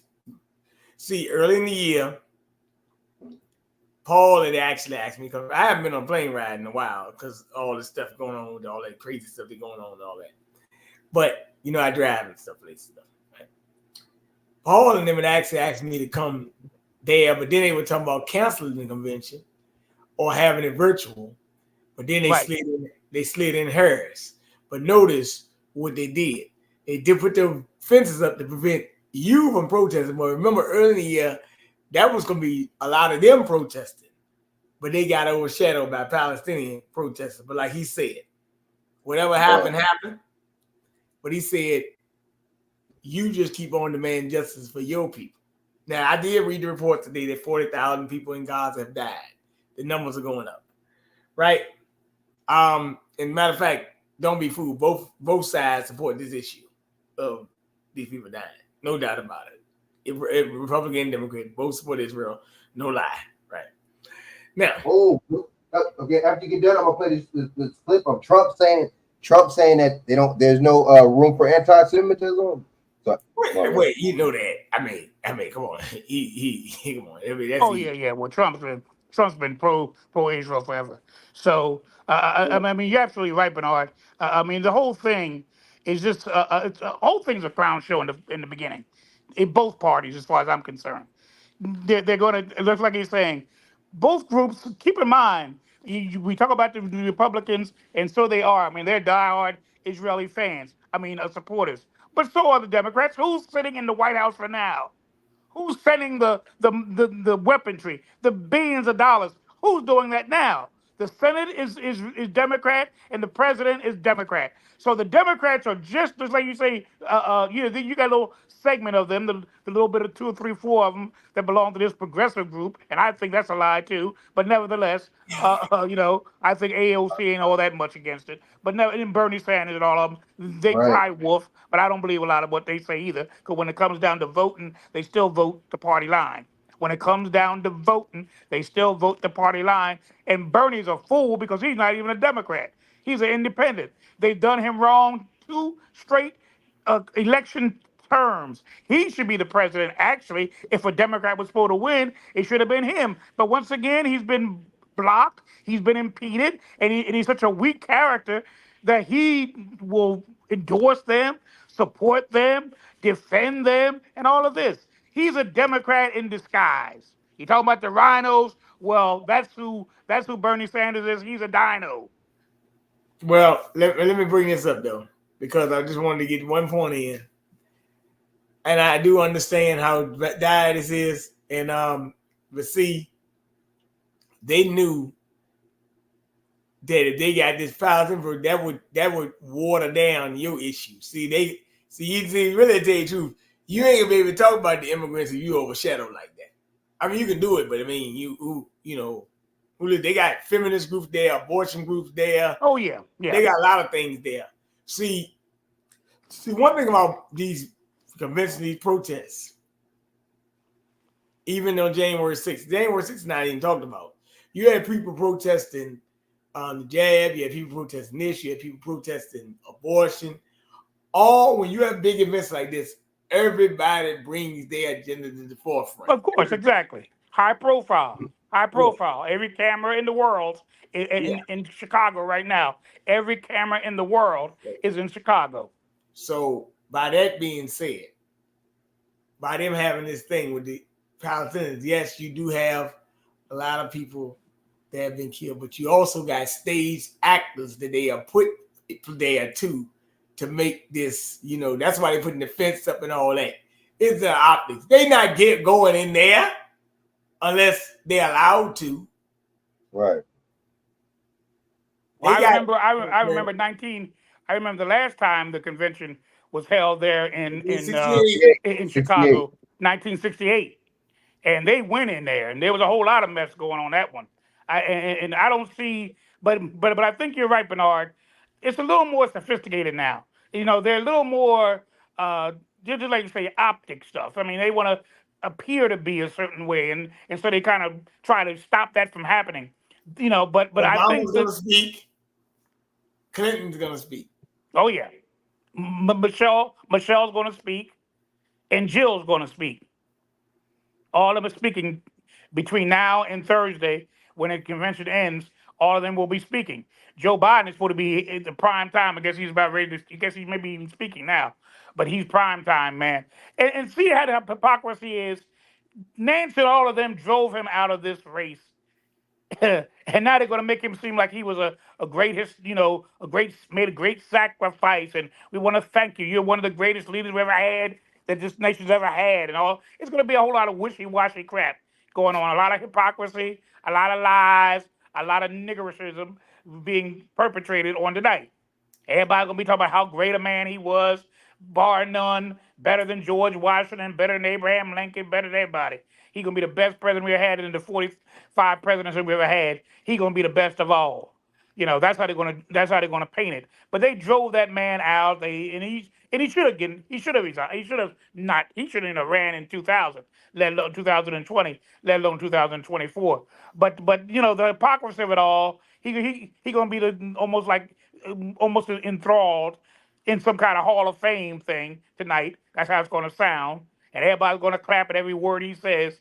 If he can get a word out, every word he's going to try to say, they're going to applaud everything, even the words they don't understand what he's saying. They're going to still stand up and give him a rousing applause. Scranton in Pennsylvania already said, he's our man. We're going to shout everything he says. I don't care if he fumbles, mumbles, or jumbles. We're going to shout, amen, to the greatest president ever had. So this is going to be a show tonight. It's going to be a show about how great the man is and all that good stuff. And most of them wanted him out a long time ago. Some of them didn't even want him in.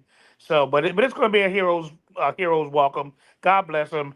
I'll catch it on the rebound. I'll catch it in the snippets, and I'll probably talk about it myself. And I know you two, both of you, will be talking about it a little later.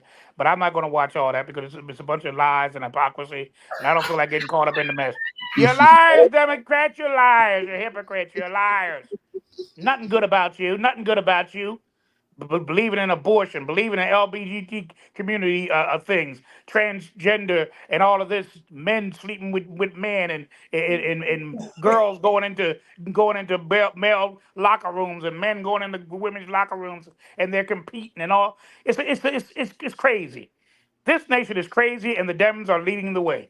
I'm sorry. I'm so glad I'm out of that plantation farm I was in for so many years. I'm gone.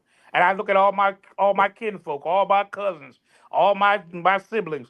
They still on the farm, plucking the corn and shucking the corn and plucking the cotton and smoking the tobacco. Hey, look, Hey man, let me Love say y'all, something. but I can't. I gotta say. Let me say something, Bishop, before I go. Yeah. I gotta get up early, so I gotta Yeah. clean up. See, I had told Bishop, years ago, Frank, that everything I said, 95% of it being complete. Now here they come with the Mpox again, right? Oh yeah. So I'm gonna let you know there'll be a lot of shenanigans. Now, in Alabama, you got 3,000 illegals that can vote, right? This ain't just no Democrat issue no more. So what I'm letting you know that we're gonna have a lot of things, but people need to be prepared and know what the hell going on, right? Yes, it is a clown show. But I will say this. People just got to be more strategic with their moves right now. Because like yesterday had trouble talking on the phone. So I just said, look, I got in the house, put in my book bag, and I just said, let's do a show. Did a show with him and Dawson. We got to be more strategic. Let's be real. They strategizing on how to stifle information. And matter of fact, let me say this for too. You see, Kamala Harris has been putting out this message of joy. Talking about this a campaign of joy. You realize that? Yeah. I heard it today. That's gonna be her slogan. That's her new slogan now. Well, if you want me to, I can send you the article. That's out of 1936. That's out the Nazi playbook. Wow. So when they keep on saying this thing on these networks using the same slogans, that's Nazi playbook. That's Communist Manifesto type talk. And so that was successful. They're using things that they know have been successful in the past in history. But Nazi Germany, with all that hate that he spewed, they did it enough. They twisted it enough where folk believed in Hitler. Hitler was not a dictator as we imagined him to be. He was elected to the position. He was elected first as chancellor. Then Hindenburg, he died, and he was elevated as chancellor, like a vice president, almost like this girl here. The chancellor in Germany was like the vice president of the country. When the president died, he was elevated to the presidency, and of course, it ended up being a dictatorship, but he actually was the president of Germany. Well, and let me say something. Let me say this before I go. Mm-hmm. Watch this, Frank. They're lying because guess what? Who was on the cover of Time magazine? Man, Hitler. As man of the year. Man of the year. He was on the cover of Time magazine as man of the year. So man of the year. He won't hate it like you think. Nope. Oh, they loved him. They loved him. They supported him. Britain loved him until he started turning on him. What did he say about us? If you remember this, he said this. Remember this, Frank.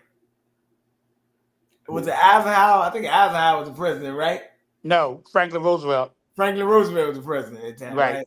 Right. Franklin Roosevelt. I know it was around that time period, but Franklin Roosevelt was the president. Right. And, they were talking about, whatever was happening over there in Germany. Hitler told him, hey, we got it from you. That's right. That's right. Tell you, we got what we doing from you. Oh, yeah. We learned from you. Eugenics was practiced by Margaret Sanger, the founder of Planned Parenthood, in the 1920s. That's before Hitler became in power. Hitler didn't become in power until 1933. In the 1920s, Margaret Sanger, the hero of feminism, the founder of the Planned Parenthood, began this eugenics idea of those who are inferior need to be exterminated. Started with disabled folks, and it started with black women. Now, 100 years. Now check this out. 100 years later, at the DNC, they got you can get right now Monday and Tuesday at DNC. You can get a vasectomy or an abortion for free at the clinic. What? They got clinics. Come on, Bernard. Come on, Bernard. You got 2 for 1 special. Please send it to me. That is something. We've gotten to that point. Wow. We've gotten to that point now in this country. Frank, I ain't got to send to you. Hey, Frank, before me and Bishop go, pull up YouTube vasectomies at DNC convention. You can see it with your own eyes. Yeah, let me see it. I want to see it. This is outrageous. This is outrageous. And they got a big God. 18-foot IUD, and it say free the womb. Free the womb. My God. Free the womb. Put it up. Vasectomy at is that DMV? I think you put DMC. DNC. The DNC. The DNC. Democratic National Convention. DNC. I ain't playing. My Lord. This is crazy. This is crazy. Oh my God. All right, now go down. But did I not spell that shit? Did I not spell it right? No, it's right, DNC. Oh, Planned Parenthood offers free abortion. Damn. There you go, right there. Bro, are you serious, bro? Yeah, bro. You gotta be kidding. You gotta be kidding. Bro. Well, folks, You it's set gotta to be be another kidding. scorchingly dull day in the tri-state area as a boredom wave takes full effect. Planned Parenthood mobile clinic. They have set one up just outside the United Center, and they won't just be handing out T-shirts and bumper stickers. They're actually going to be offering free abortion medication, inflatable IUDs, and vasectomies. News Nation's Kelsey Kernstein joining us live outside the United Center with more on this. The pro-life groups, Kelsey, they're pretty outraged by this show from Planned Parenthood outside. That was I think Heather that's the Marnie, whole good point, morning. right? Yeah, I've spoken to some of these pro-life groups. They tell me they're absolutely furious that Planned Parenthood would have a mobile clinic here during the DNC. Now, right now, Why are you mad? They're the ones funding Kamala Harris campaign. They're the ones giving her money, man. I'm in the Union Park area. This is where protesters are going to be in just the next couple of hours. I can see them setting up. But it's interesting. I've gotten on the Planned Parenthood website. I cannot find an address for this mobile clinic. And also, all of the appointments have already been booked up. And I do want to go ahead and show you this. So Planned Parenthood Great Rivers, which is based in Missouri, where abortions are banned, writing on X, saying, "Here we come, Chicago. Our mobile clinic will be in the West Loop on August 19th and 20th. Now, this is a neighborhood just minutes from the Democratic National Convention where it's taking place. Going on to read that they will provide free vasectomies and abortion medication. Now, emergency contraception will also be available for free without an appointment. Also, reportedly, Planned Parenthood has said that the mobile clinic demonstrates when states like Illinois work to support rather than restrict access to affordable care. The organization is also hoping to help those patients from surrounding states like, say, Iowa, to help get an abortion where it's been restricted. Marnie? What's been the response from both sides, really, to this mobile clinic, Kelsey? Well, the pro-life group really saying that this is demonic that the mobile clinic would be here. They've also said that the Democratic Party is the party of death. Now, we did reach out to one of these groups, and this is Susan B. Anthony, Pro-Life America, writing us this statement, which reads, here we go. The Planned Parenthood DNC abortion bus is confirmation that the party of safe, legal, rare abortion is completely gone. We find this action taken by Planned Parenthood is just totally disgusting in my eyes.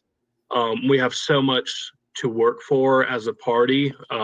We used to be the party that stood up for the little guy, that stood up for the working class, that stood up for the vulnerable. And to see Planned Parenthood taking this action at the DNC it's truly disgusting to me. On the flip side, here's what a Democratic strategist told us about the mobile clinic being near the DNC. What we're trying to provide Americans, men and women, is the ability to make their own choices about their life and their bodies and their medical care, and not have a politician make that in a back room. Oh, shut up.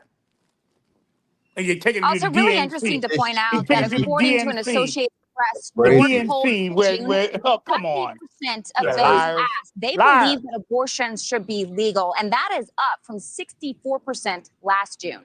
Marnie? All right, Kelsey, thank you. Thank you for but we don't want watching. Go to politicians- newsnationnow.com and find News Nation on your television. Jump in on this. We don't want politicians involved, but we're going to take it to the DNC, the Democratic National Convention. But we don't want the politicians involved. Come on, people. Now, You let me must ask think you a we're question, idiots. Bishop, I do not support this in any way, but I will say this. Is that even sanitary, man? I mean, come on, man. It's not even sanitary when they do it right. Now, you got a point. You got a point.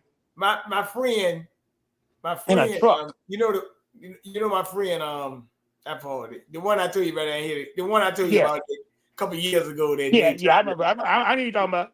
Yeah, I know you're talking about. Yeah, AJ. Well, yeah, you know, he yesterday I went to his coffee shop yesterday morning. He said, BJ, I'm tired of this stuff. I said, what happened, man? He said, man, you know, I got a restraining order against this lady, and she saw my kids out in the street. She made a U-turn and tried to run my kids off the sidewalk. What? Yeah. What kind of what in the Well, you know, he doesn't support abortion, so I guess she said, well, guess what? We try to avoid the babies on the street, something like that. That's because they wouldn't right.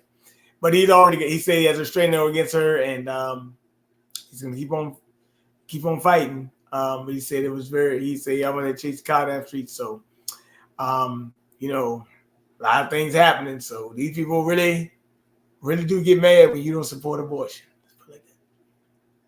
Yep. But what, Bishop, what do you think about this vasectomy though? What do you think about this thing, man? What do you think about this, Bishop? Come on. I'll say one word. Ew. But you see how far they done going with it? Yeah. I don't want to cut you. They want to cut the woman. I don't want to cut you. Well, and look, they make it as look, just because it's free don't mean it's good. That's right. But I will say this. But this show you, Ludacris got a song called How Low Can You Go? They going lower and low, man. Man. But and it's my thing. Even if I was gonna do this, right? Mm-hmm. I am not a fan of mobile clinic. I can understand like a hearing mobile clinic. You mean a procedure like this? Yeah, in a truck. That's what you're doing. What you're talking about. In a truck. And they said the appointment was full. Who was booking this shit? Somebody been promoting it. Somebody been promoting it around the country. Because they're all there. Now, people from Iowa coming to Illinois to get an abortion. Come on, man. What's wrong here? But it's not political. It's not political. You stop that, Bernard. It's not political. Well, wait a minute, Bishop. I'm asking this. They said, what did she say? We want people to be able to make their own choices, right? Well, let me ask you another question. There was a bio weapon that they used. I think about 3 years ago, whatever. They didn't want you to use what they call your own choices on that. No. Matter of fact, they try to tell you if you don't do it, you can't do anything. I couldn't visit my mother. Remember in the nursing home? I couldn't visit her. I was barred from visiting my own mother. My body, my choice. See? And we try to make you pay with force. Yeah, there you go. I like that. That's right. But nevertheless, like I said, I want you to, Bishop, when you get a chance, I'm gonna get a chance later in the week or next week. I'll be gone. I'll be out of town again this weekend. But listen, I'm bringing my show, and we're gonna bring up this vasectomy thing, okay? Okay, right. That sounds good. Let's do it. That'll be after the convention and everything. That'll be good. That'll be good. Yeah, Frank, I gotta get up early, so I gotta run. But yeah, y'all just take y'all time, man. Good. Hey, yeah, thanks for coming and bringing Paul on, man. I appreciate that, man. Hey, look, now keep his number, get him back on again. Because matter of fact, Bishop and Paul had a lot of interesting conversations on Bishop. Oh yeah, on our show. That's right. And on your show. And on your show. For 30 minutes. But then we brought Mark Carter on into next time. And look, keep Paul in mind because you might get Mark on there. Mark be kind of busy, but you get Mark on there because Mark. Oh yeah, I've had him on there too. You brought him on one time too. A couple times you brought Mark on. Yeah, so I just want y'all to just look. It's August 19th. What's that? Lucky number 19. They told you it's gonna be a super blue moon tonight. Didn't they? Blue moon. That's right. What's the color of the DNC convention? Ain't it blue? Right. Yep. And that's a coincidence? I think not. And everybody pay attention. The clown show is just starting. This is the first night. That's right. The first but night. let me, Frank, I know you're going to tell me. So look, anybody looking for me, Bernard 1121 Instagram, Bernard Johnson Facebook, King BJ Johnson YouTube. Just keep keep watching the clown show because they also got one other thing, Frank, and I'm gonna probably have to tell you tomorrow. They got a thing called Hotties for Hers. You know, like Thotty, they got Hotties for Hers. They might bring out Meg Thee Stallion. They might bring out Glorilla.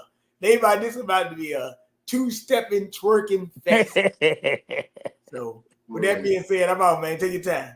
Talk to you later, guys. Bye-bye. Look out for coming on, man. Yes, sir. Oh yeah. Yeah, Bishop, man. But a lot of this stuff is man. A lot of this stuff is crazy, man. I tell you, man. I can't believe what I just seen. I really that's something. I didn't know that. Actually having abortion, and you could have abortion, vasectomy, medications, contraceptions, and all the rest of that stuff at the DNC. But they say it's not political. It's not political.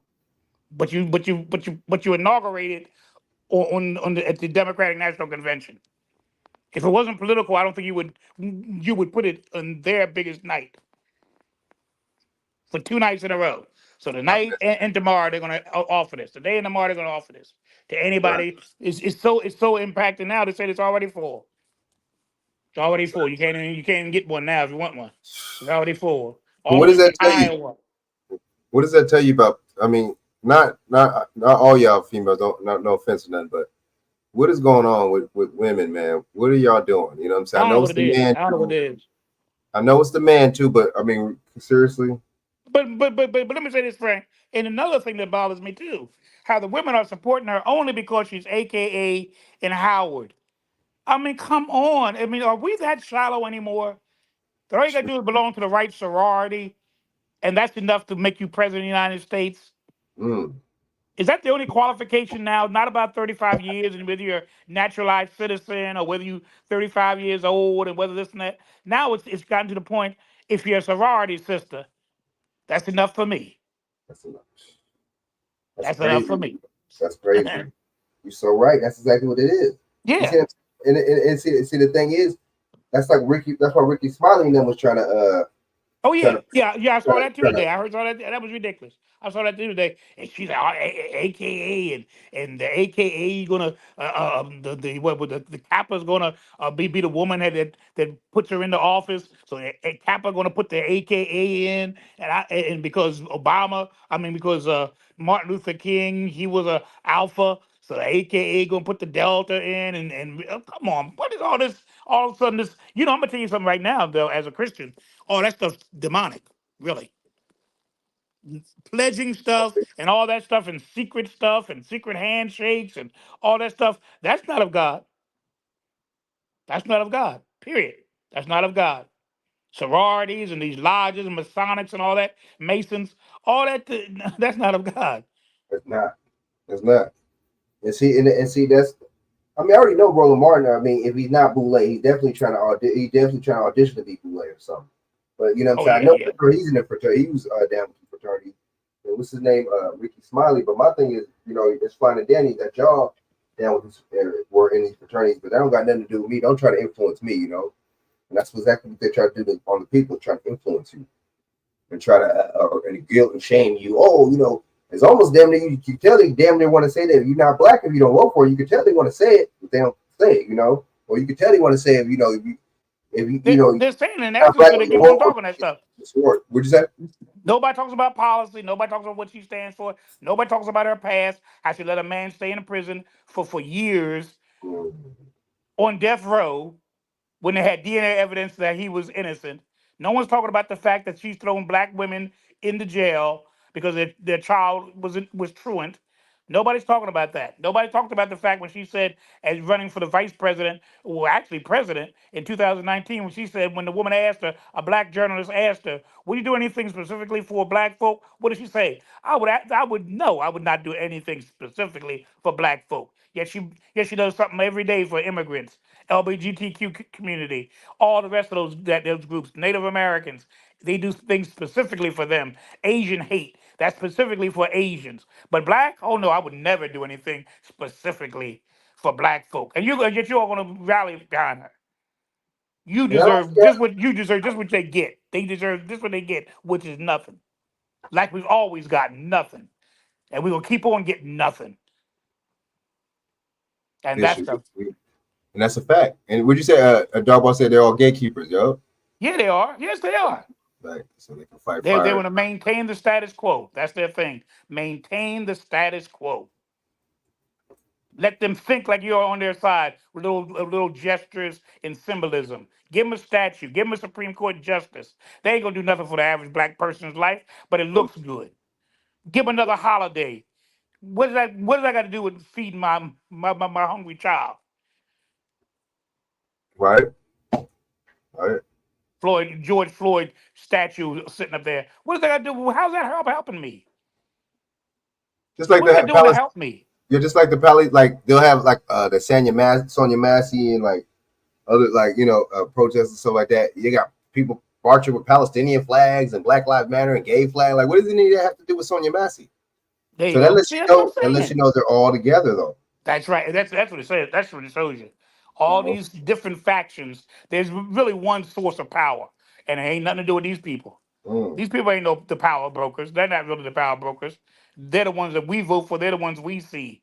But there's another group in some kind of smoke-filled room that's making all the decisions in this country. And just like you're always talking about, always, Frank, it's a lot of these things are distractions. So we look at these politicians, we think they're the ones we need to contact, and what we don't know is the other ones, the ones with the real power that you'll never see their face as long as you live. Look at Kamala. She's already gotten the former head of Blackstone to be her financial advisor. You talking about BlackRock? Huh? Oh yeah. Yeah, BlackRock. The former head of it, Powell, his name is. What's his name? She's What Powell? She's only part of his administration. How you Come pronounce on, it people again? that she surrounds herself with. How you pronounce it? What's his name? The first name? Powell, Pyle. Got you. What does that test? Says a lot right there. And then what's name? And then, see, Trump. We're going back to Trump. Trump talk about he want Larry Fink to be his Treasury Secretary. So why would you have they both sides are down with BlackRock? Why is that? You see what I'm saying? Both sides is down with it. And see, that's a multi-national corporation, man. They just like they bought all those houses, they end up buying houses and stuff like that, so people could be permanent renters.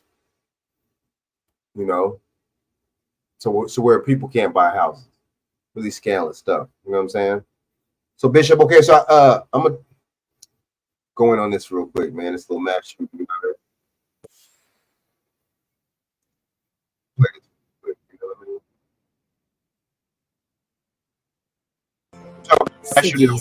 Baltimore.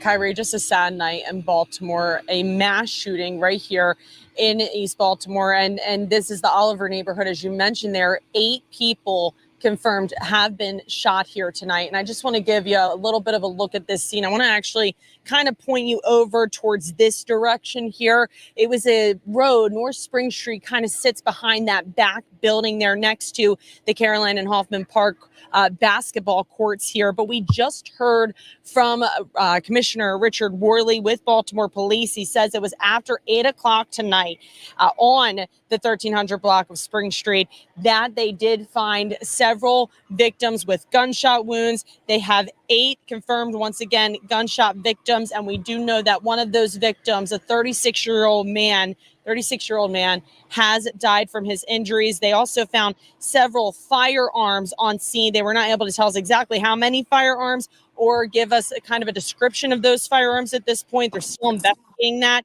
Now, they say the victims' ages range from 22 years old. What's there to investigate some guns? What's there to investigate? What's there to investigate? There's a certain amount of guns on the floor. There it is. What is there to investigate? That's kind of weird. I don't know.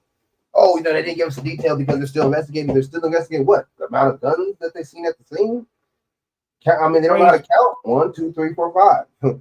You know what I'm saying? I know some of them are gun experts. They don't know what kind of guns they are. Are they Colt Smith & Wessons? Are they Glocks? Are they?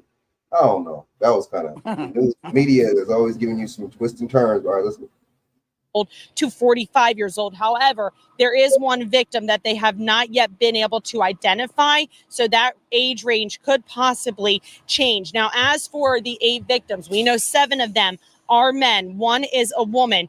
4 people were found here at the scene. The other 4 were found at local area hospitals. So they walked in with their injuries, but those injuries do range.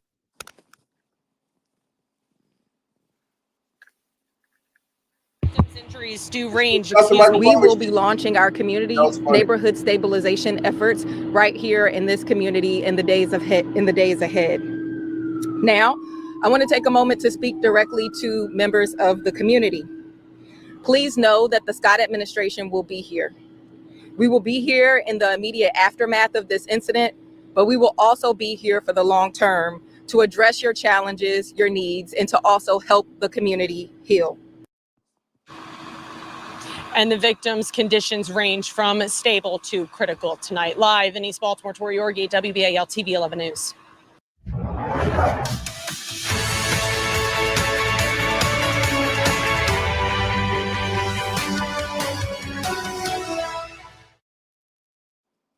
No matter what type of severe asthma you have, Tespire can help you have fewer attacks and relieve your asthma symptoms. Tespire.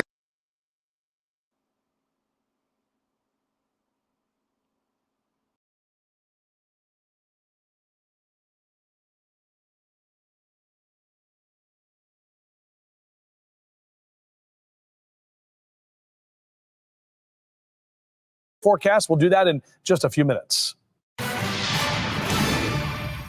We all have a responsibility to our neighbors. We have a responsibility to our families and to our communities. So if you know something about this incident, please step forward. We continue following an ongoing investigation into a mass shooting that happened overnight. The Baltimore Police Department confirming to Fox 45 News that 8 people were shot on Spring Street near East Preston Street in East Baltimore. One of them, a 36-year-old man, was killed.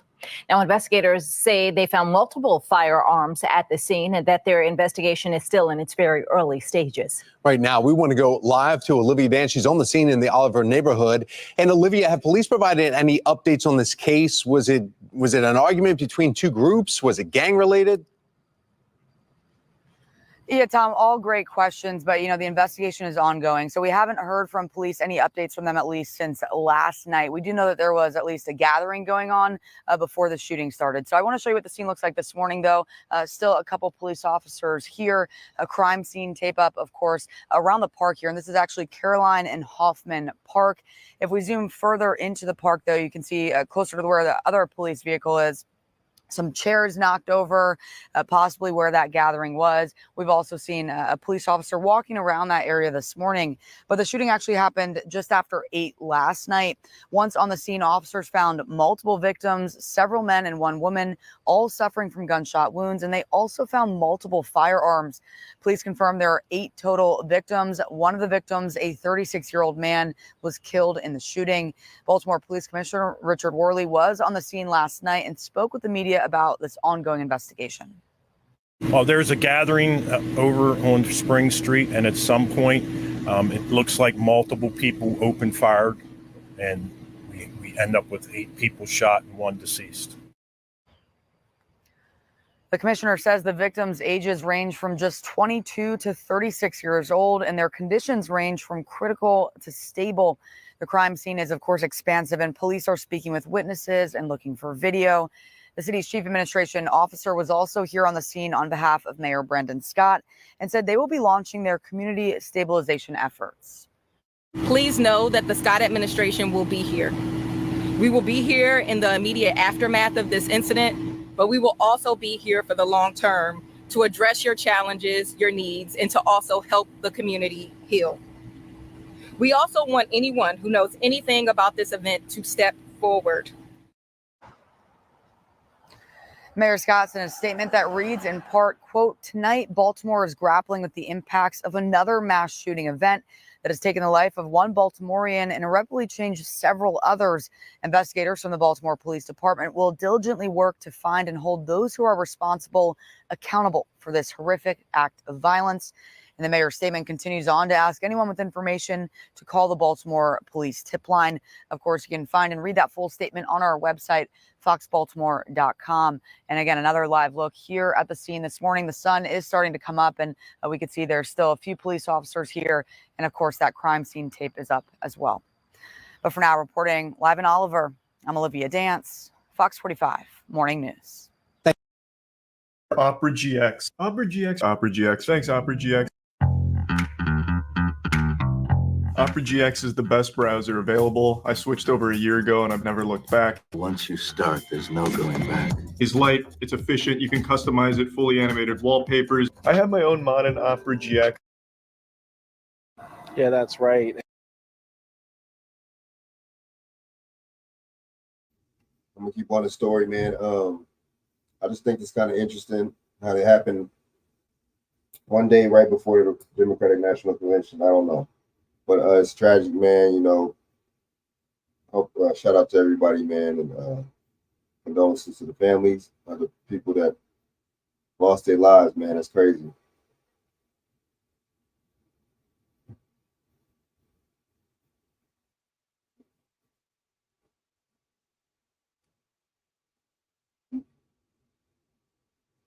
Damn. How they not right?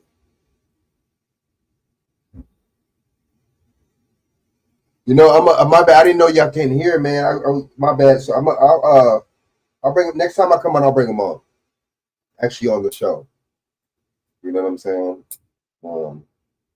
Sorry about that. Y'all couldn't hear it, man. My bad.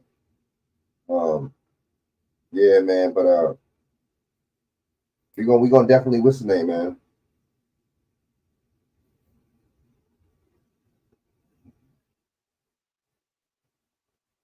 You know.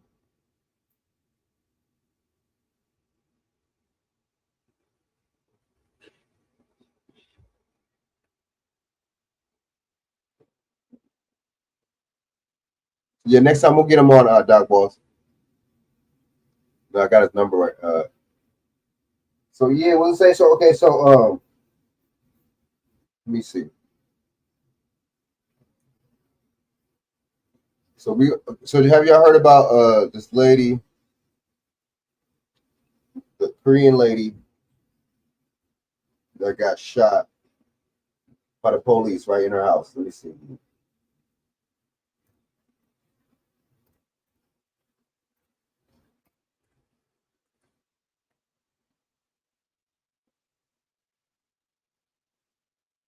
All right. You know what? My bad.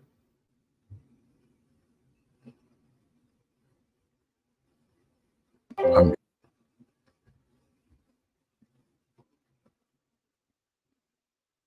right, so fair use 1976. Either gonna get some ginger.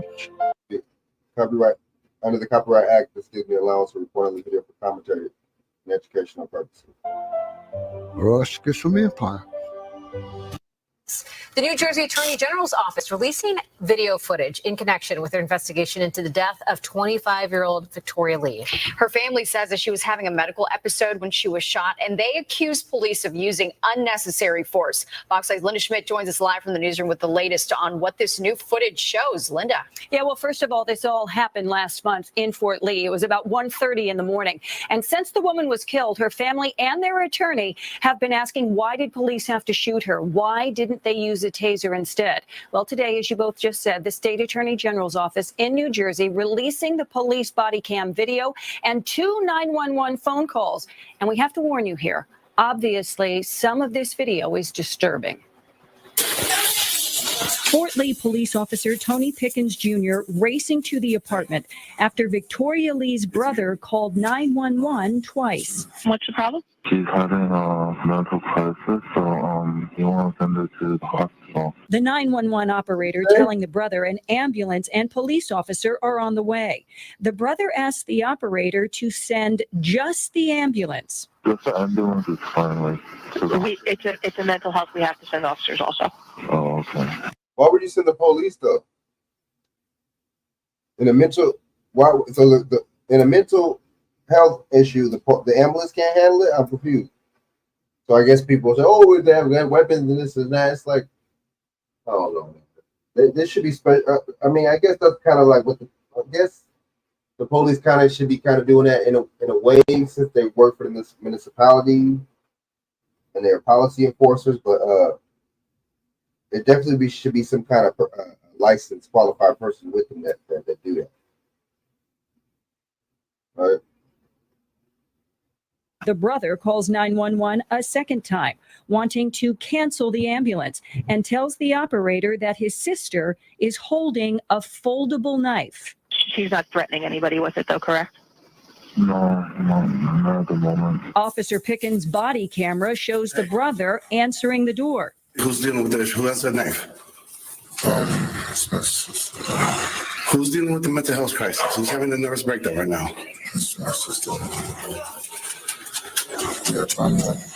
Who's the problem? Your sister or you? My sister. Hold on. Is this not trying to be funny or nothing, but is this a psyop? Why are the police acting all aggressive with this dude? So it's like a Sonia Massey thing all over again. Why are they police push him out the way? The police don't have no legal right to push you out of the way of your apartment and enter their apartment just because you say that your sister's having a mental breakdown. Come on, man. Really? So they're gonna just be like, oh, the hell with you. The person that called, they're gonna treat. That's how they treat the person that called the police. You know what? We're gonna see what happened, Doc Boss, because I think this is another psyop. And it released this right around the time as the Democratic National Convention. You notice that? The apartment door opens with 25-year-old Victoria Lee holding a dog and her mother yelling at Officer Pickens to go away. They shut the door. Officer Pickens repeatedly telling the mother and daughter to open the door. By this time, multiple police officers arrived. I want to break the door down. Go ahead, I'll stab you when you neck. It doesn't work like that. It don't work like that. I'm sorry. It don't work like that. How are you a cop telling somebody you're gonna break the door down? So she had a dog in her hand, right? And then the mom was behind her. I don't understand. I don't know, man. Honestly, I'm not trying to be funny or nothing. I'm not trying to be insensitive or nothing like this. I think this might be a little I don't know about the story, man. I think this is kind of suspect. Sorry, I think it's kind of I don't know. It don't make no sense to me. A lot of this stuff ain't adding up. The way the police is interacting, nah. Where's the paramedics at? Didn't they say to proceed? So the police just left the paramedics, right? They told you to bring the paramedics, and then they said, "F that, we're gonna bring the police." I don't know, man. Am I the only one that finds this really hard to believe or not? Officers again telling the mother and daughter to open the door. Don't break the door down, ma'am. Officer Pickens screaming to drop the knife. And then But I thought she had a dog in her hand. So now she has a knife? Then a gunshot. We're gonna break the door.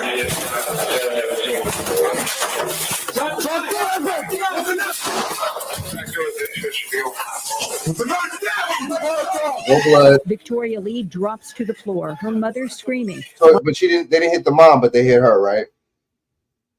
They didn't hit the mom, but they hit her. Wasn't the mom right there, right beside her? I don't know. I'm sorry, y'all. I don't want to try to sound messed up and sensitive. I don't know about this one. This might be this one might be suspect right here. Might be suspect.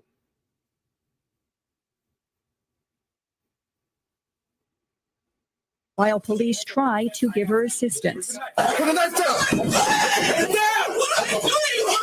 Where's the knife? Where's the knife? Now the Attorney General's open the door.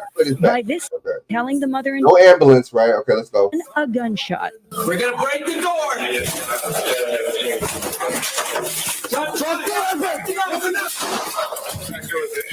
So if somebody has, but how is the knife a threat? So she can't throw the knife at you. Is she like James Bond or something?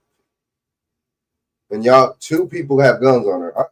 This is a stage. I know. I think this is a stage. My bad. But 2, it just goes to let you know that the scenarios and the length that they're willing to go to program your mind, man, and then hit you with a different angle and an angle of propaganda. You know what I'm saying? That's how I take it. You know, it's kind of weird to me. It seems kind of, I don't know. The mom didn't get hit, but she got hit. Okay. And the thing is, why would they risk shooting her if they and then end up hitting the mom? She didn't look like she was gonna stab the mom, or I didn't even see a knife. I didn't even know there was nothing about a knife. I just heard a dog. Let's go back real quick. That's confusing. Is holding a foldable knife.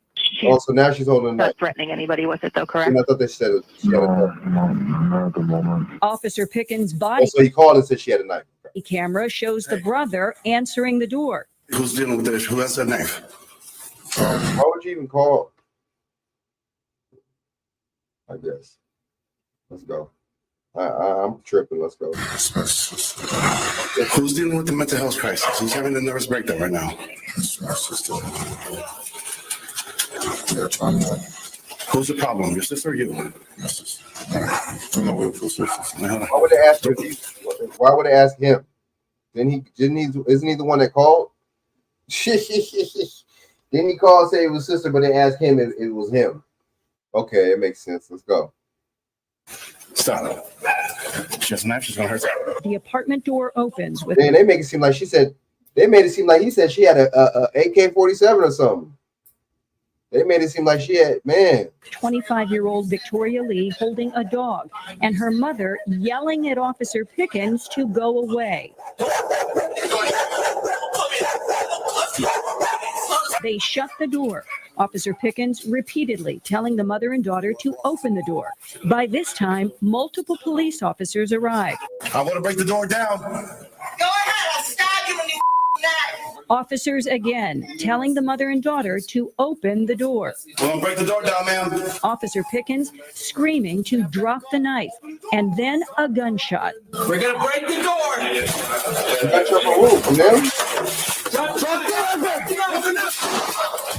Okay, so you shot her once. Victoria Lee drops to the floor, her mother screaming, while police try to give her assistance. Put the knife down. Where's the knife?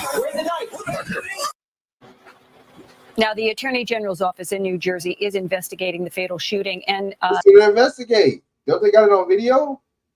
I hate when they say, "Oh, they're investigating the shooting." Bro, isn't it on video? What is there to investigate?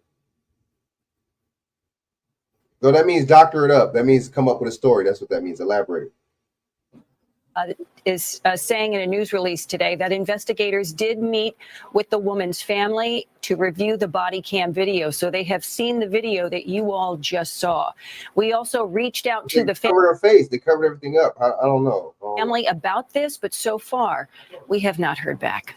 Back upstairs to you. Wow, unbelievable footage. All right, Linda, thank you. Break it down to you. Look, right? So you had the Sonia Massey thing before the Republican National Convention, and then you got this happen before the Democrat National Convention. And the funny thing about it is the Sonia Massey thing did happen, and then they released it later. And then the funny thing about it, this happened. So when did this happen? Let me see. Let me go back real quick.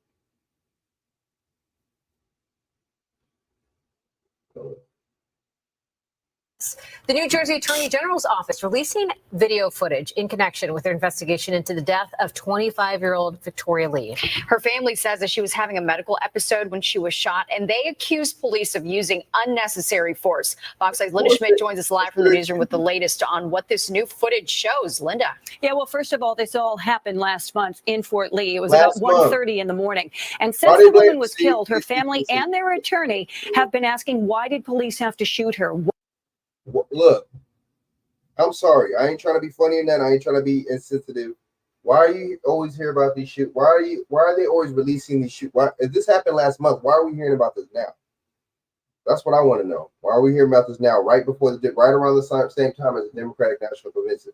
And I mean, why are y'all making this so political If these shootings are real and these shootings are isolated incidences or whatever, or a growing crime or problem or whatever, why are you guys making these so political? Because I mean, when I see something political like this and I see a shooting or some kind of event, a lot of times I link it to being a psyop, or I link it to being some kind of stage event, man. I'm sorry. Just to get some kind of point across or something. A month ago. Now we're talking about it now. And you see, the thing is that's crazy. If y'all was really trying to get justice, wouldn't you have think you would have put this out a month ago?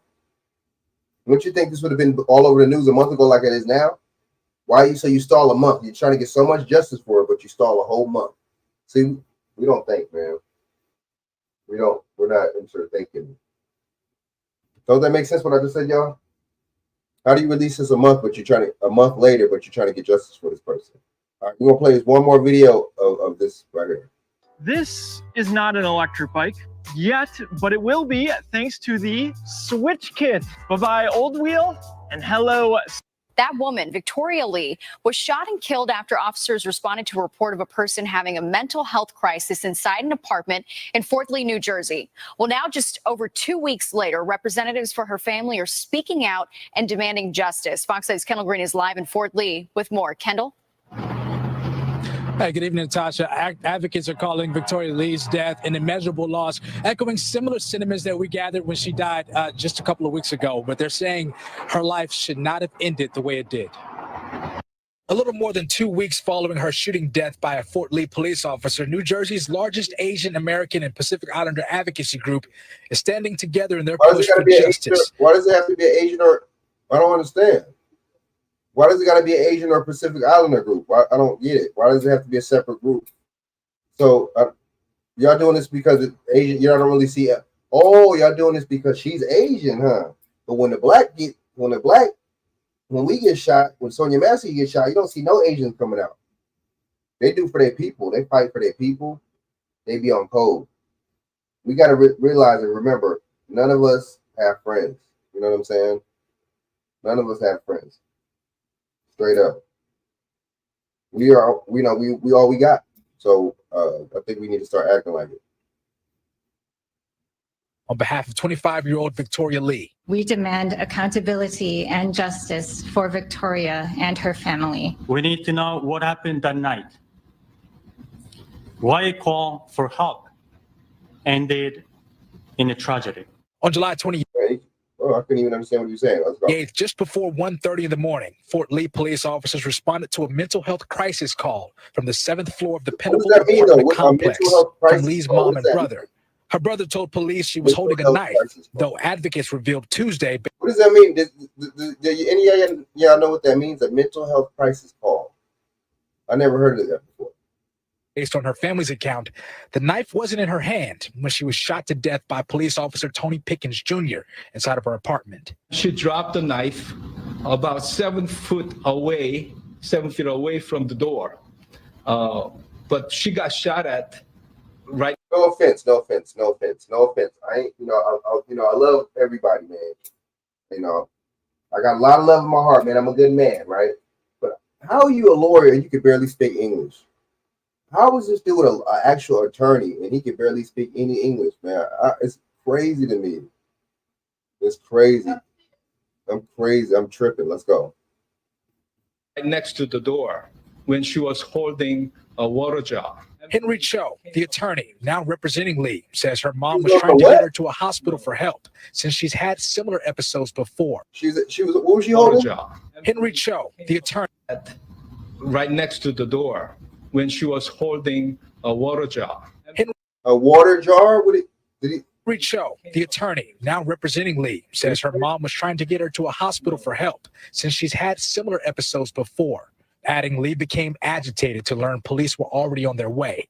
They say when officers arrived, her mom locked the door, asking police to wait outside, sharing there was no threat to her family's safety. The officer finally kicked the door and opened the door. He saw Victoria next to the apartment, in the apartment, right next in the apartment.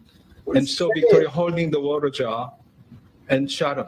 I can't understand what he's saying. My bad. I'm not trying to be rude. I ain't trying to be, funny or nothing like that. I really don't understand what this man is saying at all. I mean, his accent, not even just an accent. Does he?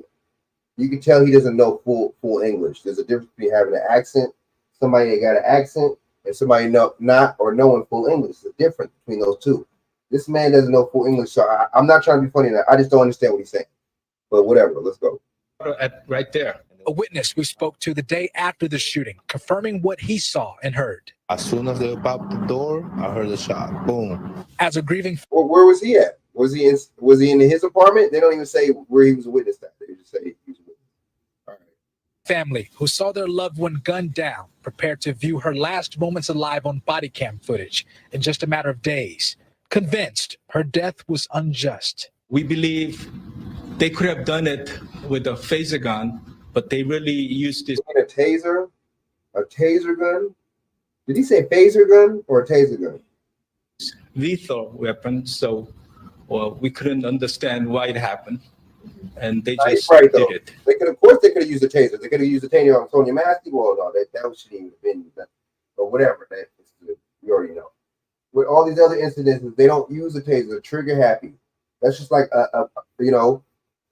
somebody, you know what I'm saying, a regular schmegler cat that was trigger happy, not necessarily even a cop. If he got a taser on him and if he got a gun on him, which one do you think he most likely, you know what I'm saying, if he's trigger happy, is he going to want to use on people? These people, they know that there's a certain amount of power that they got, right? Or they so-called think that they got. So they really try to, really try to show the power that they think they got and execute it on. By executing it on people, right?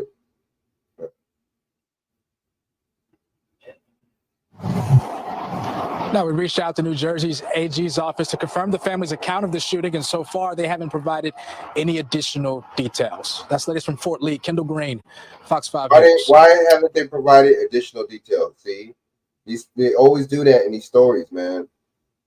Boy, all right. So I'm gonna get into the Social Security. This is it. This is where we. They talking about everybody's Social Security is compromised. How does that happen? How does that work?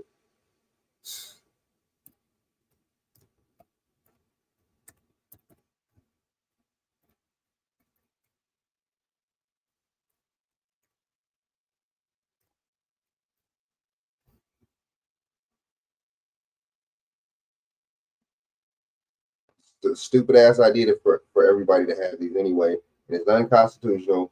And so a new lawsuit claims millions. So look, I want of Americans. I want a lawsuit. I want to sue. Everybody should sue. I want 100 million though. I want something. I don't want no punk stuff. I want something that's going to substantiate. I want something that's going to, have me to where I can benefit throughout life and live prosperous, as prosperous as I can live. That's what I want. Tangible. You know what I'm saying? You compromise and use my Social Security, had it to where some you know what I'm saying, some cat in Bali, Indonesia, or something like that is using my identity. That's not cool, Nationwide may have had their personal information compromised in a large-scale hack. The hacking group known as USDOD says it keyword may. Dude, look, is everybody shit hacked or not? 2.9 billion people's Social Security. How does that happen? So this is the thing. You notice how they don't explain to you how it works or the system works, or if it's in a big ass database. They don't tell you none of that. They just say, oh, this 2.9 billion people's Social Security may have got hacked, and oh well. You know what I'm saying? What's your solution to this? How did that happen? Let us know some details. That's crazy, man. Compromised nearly 3 billion records, including people's Social Security numbers. The group allegedly targeted the system of national public data back in April. The company is used by businesses and investigators to do background checks. It's currently unclear exactly how many people were affected. CBS News senior business and technology correspondent Jolene Kent is in Los Angeles for more on this. Jolene, it's not just Social Security numbers. What was taken? Yeah, social security numbers, past and current addresses, names of siblings, all kinds of information was taken. The good news is finally this organization has acknowledged that this did happen, and they do plan after this lawsuit was filed to notify people who've been affected. But what you really want to do when it comes to protecting why do you yourself. want to wait till the lawsuit is filed to do this?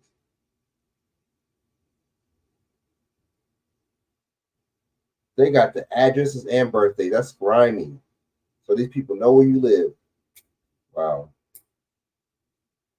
But we're unclear how many people are affected. Just like COVID. Oh, yeah, this COVID, this COVID, we're so unclear. America, this government is never clear about nothing. The only thing they're clear about is taking your money and taking it from people and being over you and being the elite while you be poor. That's what they're clear about. But if it ain't anything that benefits you, they're never clear about it. They never know nothing. But see, there used to be a political party called the Know Nothing. That's another story. All right, so it's another show. Unclear how many people.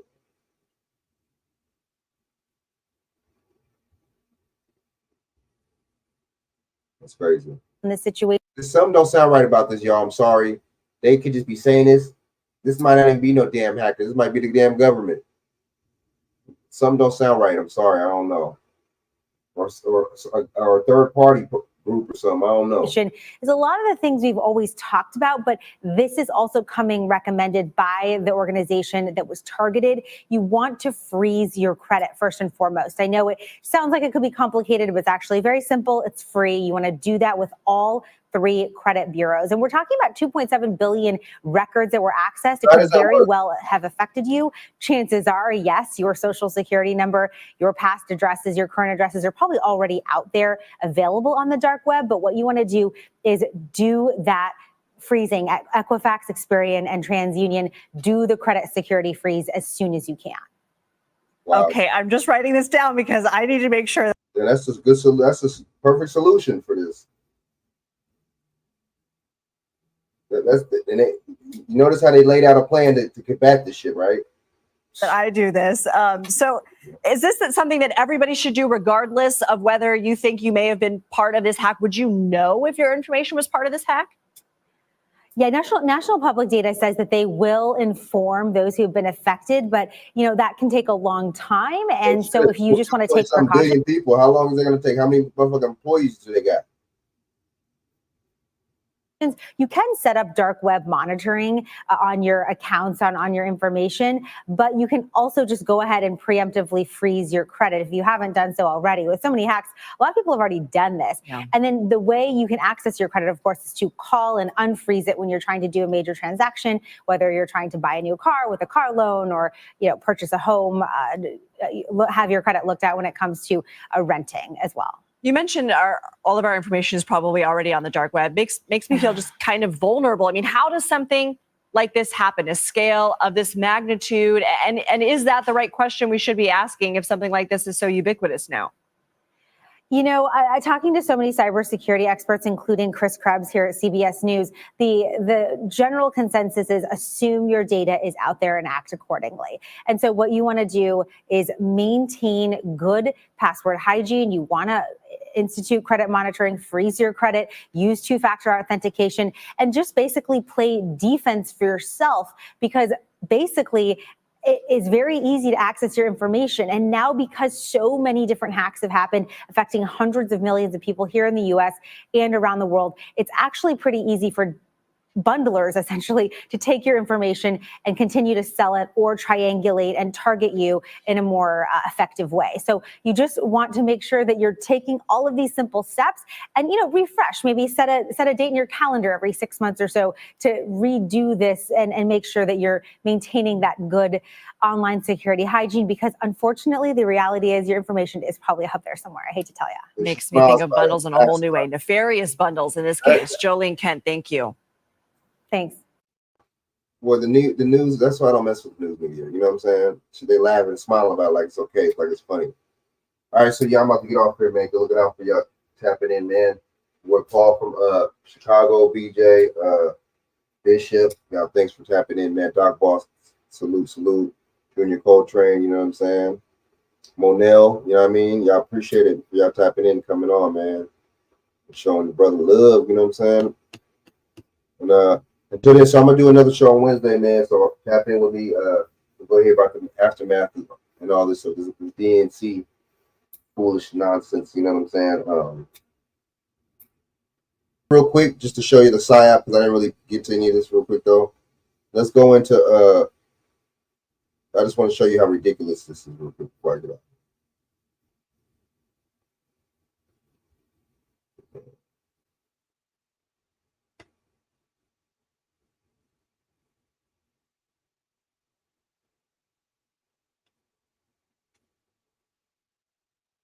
Empty seats, that's funny.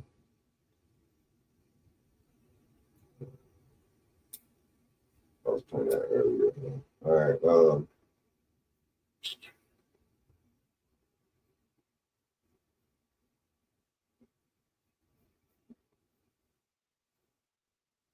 We'll just watch a little bit of DNC protest real quick.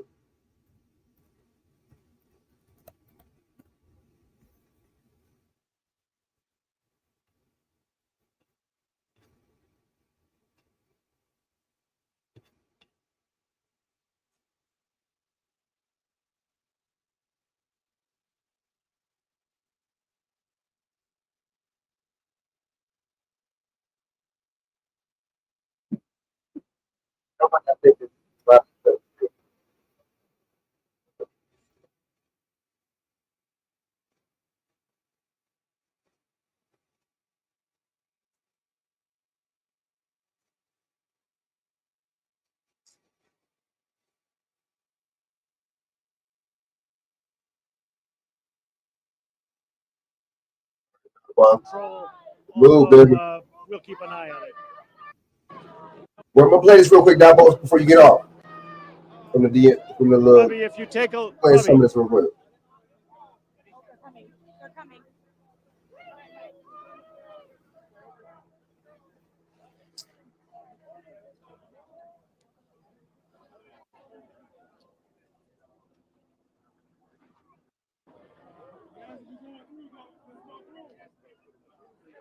Hey, CPD riot team coming.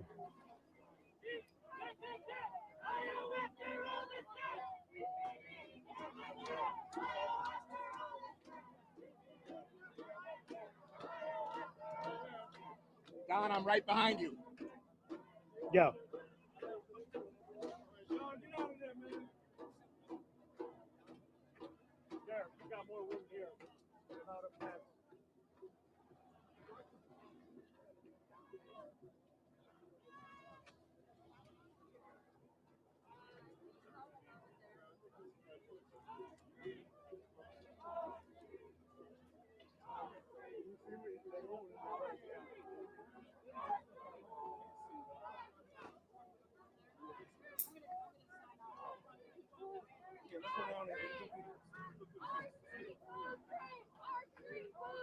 Well, but let me fast forward some of this.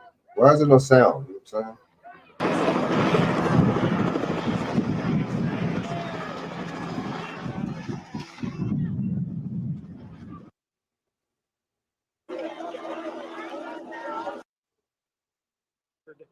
And we are going to show you where it happened. About 45 minutes ago, you can see the fence line breached here. You can see the blue helmeted Chicago police riot team that has moved in and began pulling protesters off of the fence line inside the perimeter. And they began arresting one by one people who had breached this fence line a little while ago. A couple of people were thrown to the ground, handcuffed, and they are being taken away by Chicago police. This unit now has cordoned off the area that was breached to prevent additional people from getting through. Even though this is not directly adjacent to the United Center, it is one layer of perimeter security, this heavy iron fencing that has been constructed to attempt to keep protesters and the United Center front doors as separate as possible. This began with a well-organized and permitted protest in Union Park earlier this afternoon. There were several thousand people who marched peacefully on the streets around Union Park. And then as that wound down, some people, it would appear, ended up at this location and breached the fence line, and that's when things started to go south. At least a couple of people arrested here as Chicago police quickly scrambled this civil disobedience team. Initially, when we arrived, we saw Capitol Police here as well, already wearing gas masks. It would not be unusual in a case like this for CPD to call out their so-called gas teams that they would use in the case of most serious civil disobedience, where they needed to fire off rounds of tear gas in order to move large crowds of people. They've not done that here. It doesn't appear that they will need that, at least the way things look right now. But clearly, CPD is wrestling now to get this scene back under control. And of course, as the blue helmets and the face shields with these police officers arrived, that riled up this crowd even more. What's the blue helmets all about?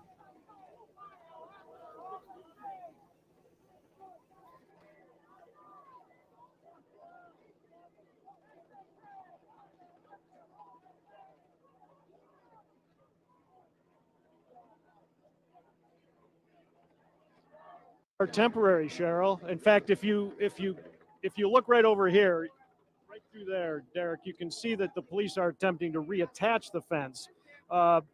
They kind of are pieces of, I don't know, 8 by 12 iron fencing, and they put them up one by one, and they fit together and they lock in, and that's it. And when the protesters arrived here today, they just began disassembling the fence.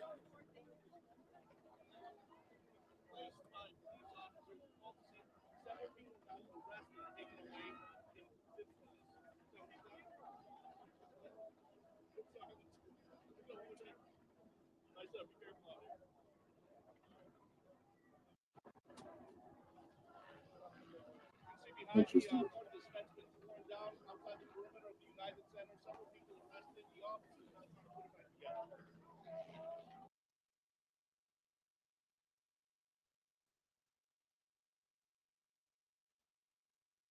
That's very interesting. Yeah, they would. Believe that.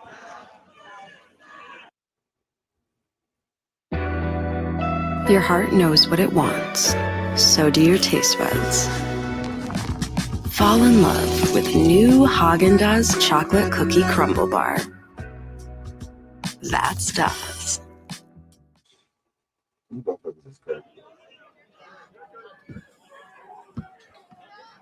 But see, that's a municipality, though. I mean, but that's a district or city state. DC is different from it. Most states, other states, man.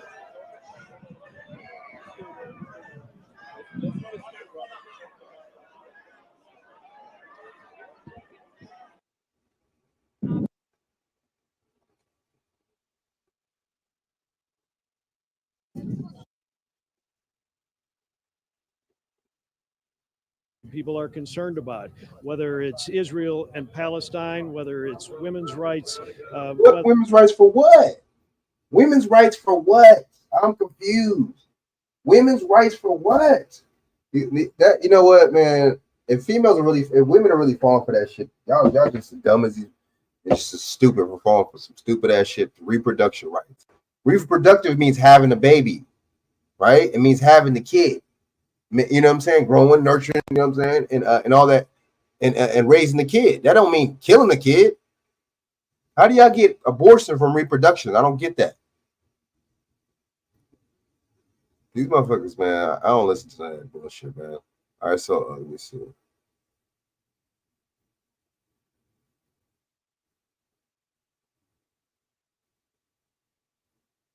Anti-Israel protesting? I'm not listening to Fox News.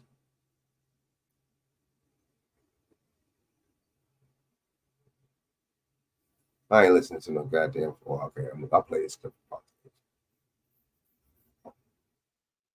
I'll play that. Maybe this one. Democrat Party's return to Chicago is a return perhaps to the past, some good times and some bad times in our past. One headline asks, will this DNC be more disastrous like the 1968 one or celebratory like 1996? Doug Schoen, a former Clinton advisor, is with me now in focus. And Doug, here we are in Chicago, and we're finally seeing all of this come together. And Vice President Kamala Harris is being greeted by, I guess you could say it was predictable, but are you surprised at how many potentially could be here? I am surprised at the vehemence and the numbers, Harris. I also participated in what was called the celebratory 96 convention, which helped my client Bill Clinton won. And I also remember 68, which played a singular role in the defeat of Hubert Humphrey in that year's election. So this could be decisive, Harris. And I would say what Alderman Lopez said reflects the broad feeling of much, not all, but much of the Democratic Party. And what Mayor Johnson said, frankly, goes well beyond the First Amendment to encouraging a level of protest and discord that I think is not helpful and not constructive.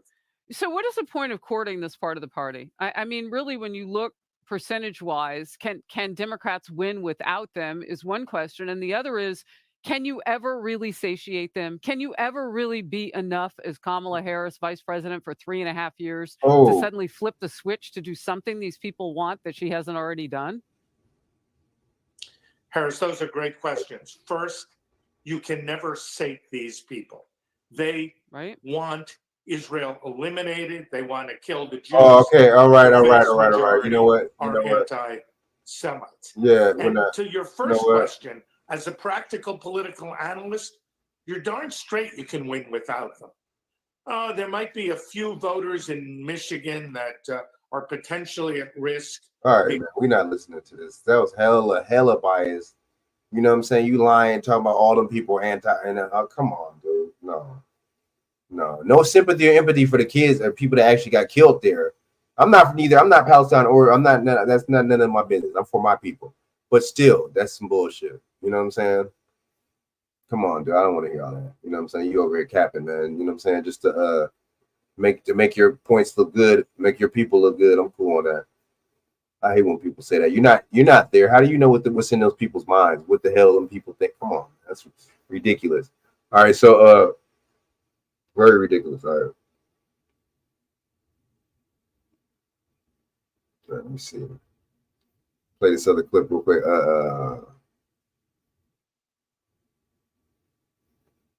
Yeah, I want to see some. Oh yeah, I see. Yeah, I played that one earlier. Where Ogro got up on the stage. Dawson, that was funny. All right, let me see.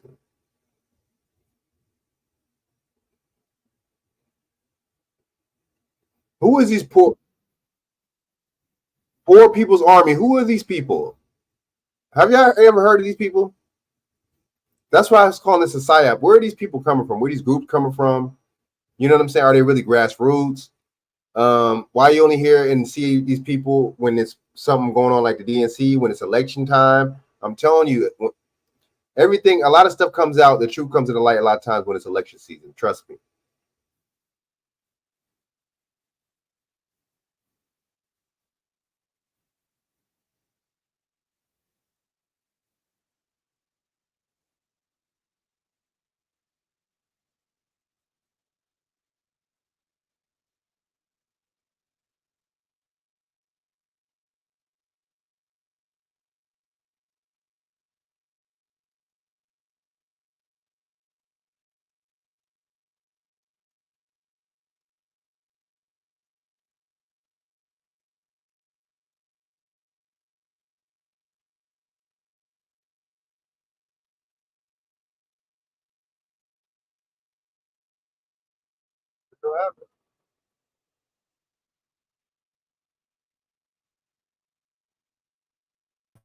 We will have an opportunity to determine whether or not the people in the convention that are Democrats are guilty of crimes against humanity.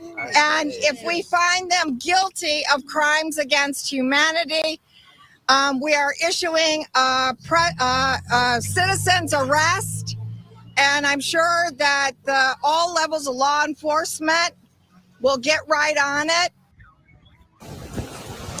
Yeah, in fact, she was arrested by members of law enforcement. That is Sherry Honkala, the Poor People's Army co-founder. She led the group of about 100 protesters through the streets, leaving Humboldt Park, heading for the United Center.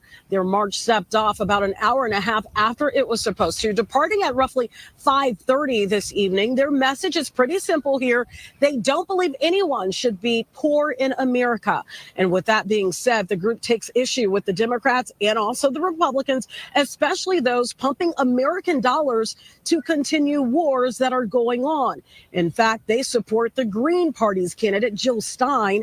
She was with them the entire day. The group's permit allowed them to march onto the sidewalk right outside the United Center. But when they tried to get into that area at Western and Madison, they were met by fencing and some barricades, and police were there. That led to the co-founder of the organization being arrested. What?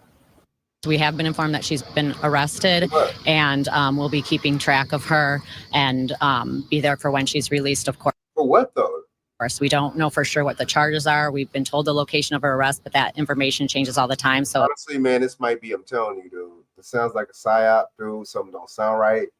All of a sudden, you see the lady in the camera. All of a sudden, you don't see her on camera no more. And then they say she get arrested, and they interview somebody else they know her, and they didn't want to tell you what the charges are. Come on, dude.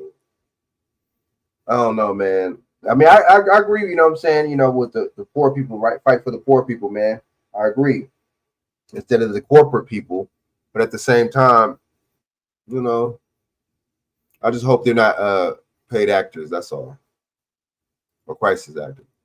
it's best not to say that right now. So within the last, I would say 25 minutes or so, what you're looking at is an entry point. This is partly why they couldn't come down here to where we are right now. We are on the corner of Hoyne and Madison, and that is because this entry point has been used throughout the evening. We've seen vice or presidential nominee, Democratic presidential nominee Kamala Harris, her motorcade went through there. And not too long ago, within like the last 20 minutes, we saw President Joe Biden's motorcade traveling in this area. And that was the issue that these protesters had. They couldn't get down the street here because of the high security presence that has remained in this area. Now, in terms of what's next, we know that this group of protesters, they also got a chance to protest for the RNC in Milwaukee. They traveled here, many of them on foot, taking that 91-mile trek to Chicago. They did tell me they don't know exactly what Honkala has been charged with yet. They were going back to their campsite that they've developed. It's a man-made campsite right inside of Humboldt Park. They were going back there to organize to figure out exactly what's next. Live on the ground for you tonight, Tia Ewing, Fox 32 Chicago. Terrence and Sylvia, I'll send it back to you with more coverage. Wow. I'm Jermont Terry live at Humboldt Park, where a much smaller group, Tara, is taking place here. Now, over my shoulder, you can see that Chicago police, their bike patrol, they're standing by as a group associated named as the Poor People's Army. They are expected to walk towards and march right directly to the United Center. This group has been out here since Saturday. They marched from Milwaukee when they left the RNC and arrived here for the DNC on Saturday. Now, their objective is pretty clear. They are here to raise awareness about homelessness in the United States. They argue that this is the true issue impacting Americans. And now this group, while they have not left Humboldt Park yet, they are expected to walk directly to the United Center. This is somewhat unique because this particular group had a one on a technicality. The city essentially forgot that they had submitted their petition for marching. And so their orders are to go directly to the United Center. We'll see whether or not the Chicago police will allow them to go the route that which was approved. But the question is, we know that many streets have been blocked off. We will march with them when they head that way. And then we'll see Joe and Erica if they actually get to the United Center where you guys are now. For now, reporting live at Humboldt Park, I'm Jermont Terry, CBS News, Chicago.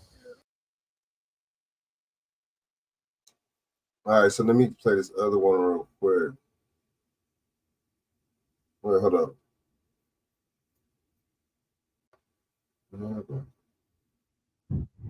I'm Jermont Terry live at Humboldt Park, where a much smaller group, Tara, is taking place here. Now, Rob, we've been out here since about 1 o'clock for a news conference earlier today. This march has been totally peaceful. It started from Humboldt Park, east on Division, and now has been routed south on Damon. That's already a departure from the original parade route that was set up. And earlier we heard that this group was going to march all the way to the gates of the DNC. I'm going to talk to the head of the organization, Sherry, here. Sherry, tell us, number one, why are you out here today? Didn't they say she had a different name? Didn't they call her a different name? Didn't they say she had a different name? Now her name is Sherry? Telling you, something don't seem right about this. Other people marching in Chicago to the DNC. We're marching because we're formerly homeless families, and we are furious about our taxpayer dollars going to kill people in. But if they are a real group, and if it's not a psyop, in this little particular thing, then I salute them, man. You know what I'm saying? And it's crazy because, you know, city of Chicago put the migrants up in hotels and did, you know, rolled out the red carpet and everything for them. But this is a white lady and some black kids and some white people. They don't look like the government and Chicago's helping them much. Crazy, Gaza, in particular, women and children. And if we wanted to, we could end poverty and homelessness in this country by using those monies. So we're out here lifting our voice. We think, you know, if they're progressive, if they want to talk all this rhetoric about ceasefire, they need to do it now. Let me ask you this, because I know we've got a lot of other people behind us. When you think about the route already, right? You see Chicago police have rerouted this protest march already. I know you were trying to turn right on Western, go south toward the United Center. Are you still planning to go to the United Center at this point? Yes, we are. We're still going to present a citizen's arrest for crimes against humanity because people are not surviving this administration. And it doesn't matter if they're Democrat or Republican. We might as well just call them, you know, the two corporate political parties. Right. They might as well have jackets on that have different NASCAR, you know, jackets with patches. Yeah, she's right. She's right. That's exactly what they are. You see what I'm saying? That's a good point. The NASCAR car, it advertises, right, for the sponsors, right? And the NASCAR car makes millions of dollars a year. And in order for that to happen and to give it the best possible look for, you know, it basically these companies invested in those cars winning, right? You see what I'm saying? Investing in performance, investing in the technology in the car, all that. Same with these damn people, man. These lobbyists and these corporate interests, they invest in these politicians, I'm telling you.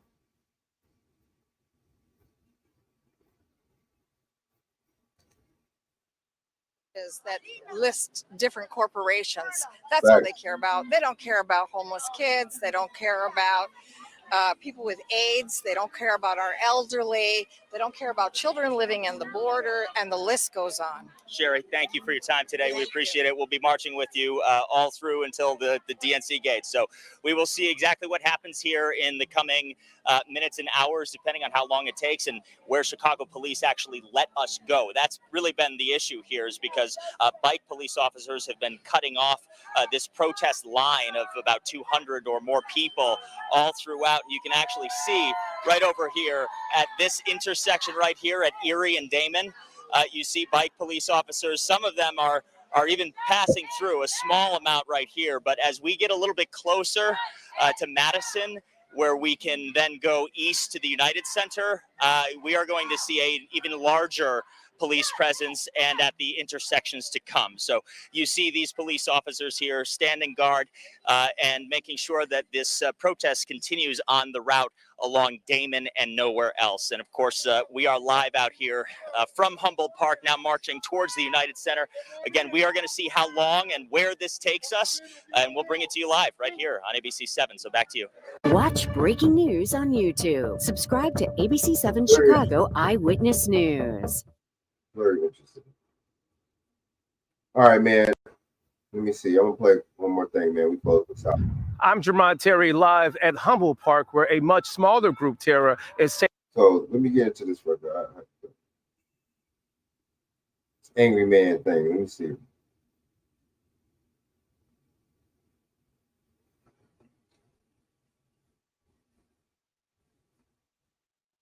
Kabami Harris. As a prosecutor is that with a swipe of my pen,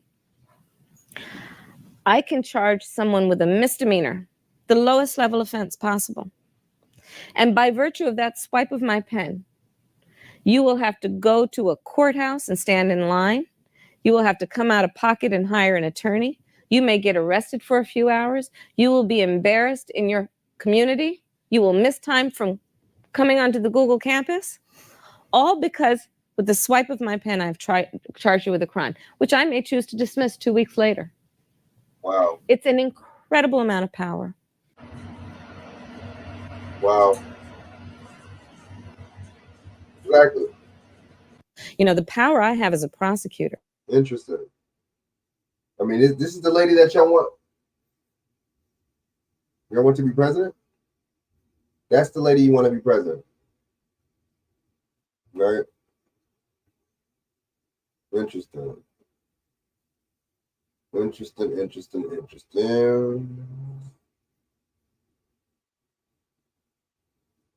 Right?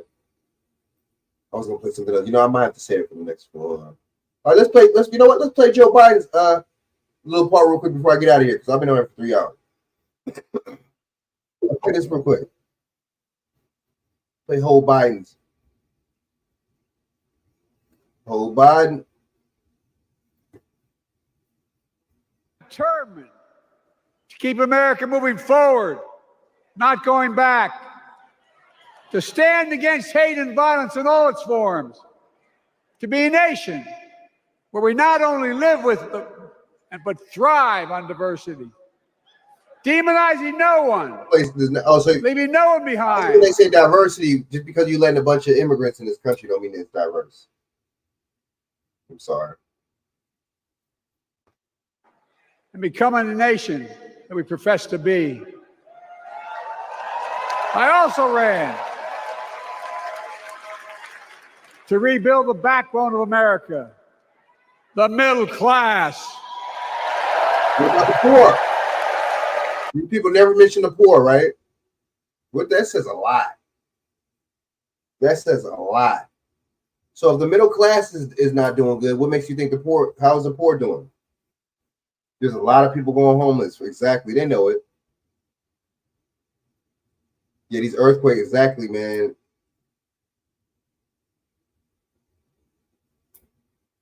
Which one want me to send you? This clip right here, or the one that I just played with the Kamala Harris. I got you. Let me know which one real quick. There's a link. Which one? I made a commitment to you that I be a president for all Americans, whether you voted for me or not. We have done that. Studies show the major bills we have passed actually delivered more to red states than blue. Yeah, right. Let me after this. Let me list the non-accomplishment that he's done. Let me do that before I get off here. Because the job of the president is delivered to all of America. So what about the migrants that you're helping out? Got you. Got you.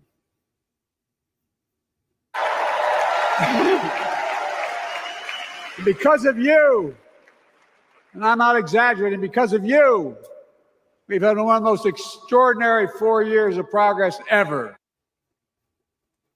All right, let's do Kamala Harris real quick.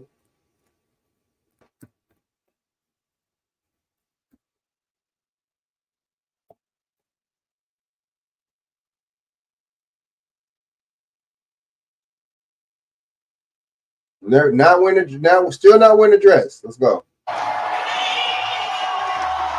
Fair use, fair use. Fair use. Good evening, good evening. It is so good to be with everyone this evening in this hall and everyone at home. This is going to be a great week. And I want to kick us off by celebrating our incredible President Joe Biden, who will be speaking later tonight. Joe, thank you for your historic leadership, for your lifetime of service to our nation, and for all you will continue to do. We are forever grateful to you.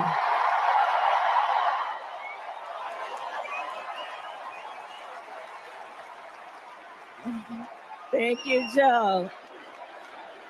And looking out at everyone tonight, I see the beauty of our great nation.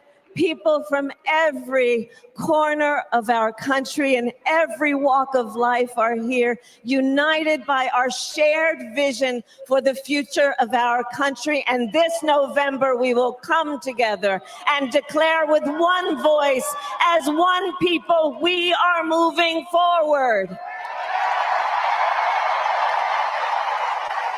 With optimism, hope, and faith, so guided by our love of country, knowing we all have so much more in common than what separates us. Let us fight for the ideals we hold dear, and let us always remember, when we fight, we win. God bless you. God bless the United States of America. Good night, everyone.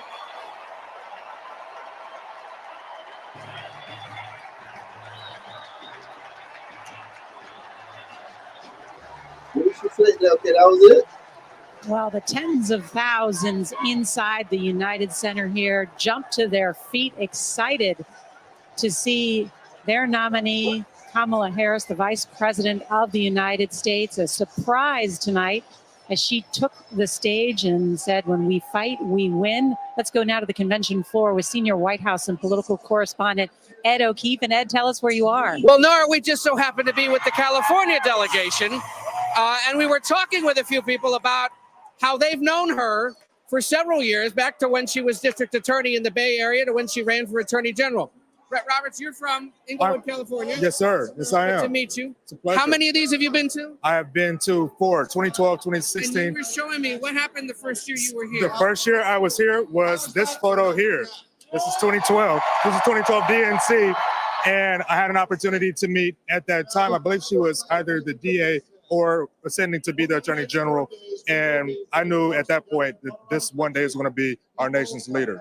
Why do you think that? Well, because she was wildly intelligent, wildly brilliant. I know her passion for service, her passion for our state, for great governance, and I knew that there was something very unique and special about her.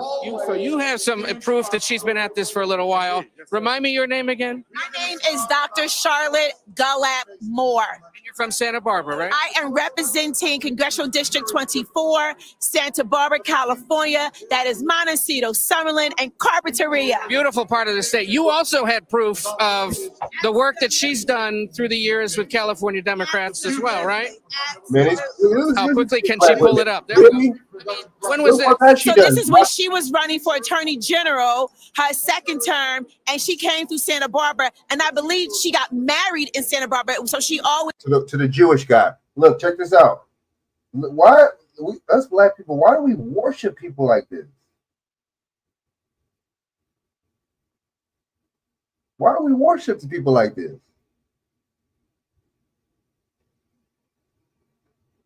Why this lady's treating her like a celebrity, man? She, you know what I'm saying?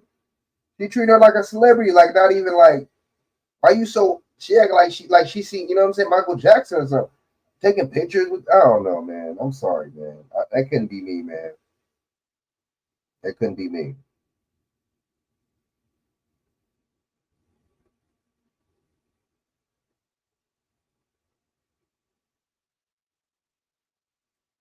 My bad. always claims that she loves returning there, but I have always been a champion of her, but not just for her, but for all feminists moving forward to create. Feminists. That's the enemy. Black man, that is the enemy of you. The feminist is the enemy of you. And certain black women, the feminist is the enemy of you too. Women gatekeepers, exactly. I wonder how many of them got paid, Doc Boss says. These people are sellouts, dude. All right, so let me see. Let me send this to everybody. A feminist. Wow. A sustainable. Of course, you're for Kamala. You're a feminist. You're for abortions. You're for gays. You're for the illegals. You're for this, that, everything anti-you. You're for. I get it. Actions so that we anti black man, you know what I'm saying, families. I get it. Makes sense. can all thrive. You know their 10th wedding anniversary is on Thursday. What you get her? All right, real quick, Nora. I want to talk to one other person who's here because she reminded me she's been coming to conventions since 1968. This is Dolores Huerta, of course, the famed civil rights leader. You told me you've been coming to these since 1968, right? Yes, it's only night one.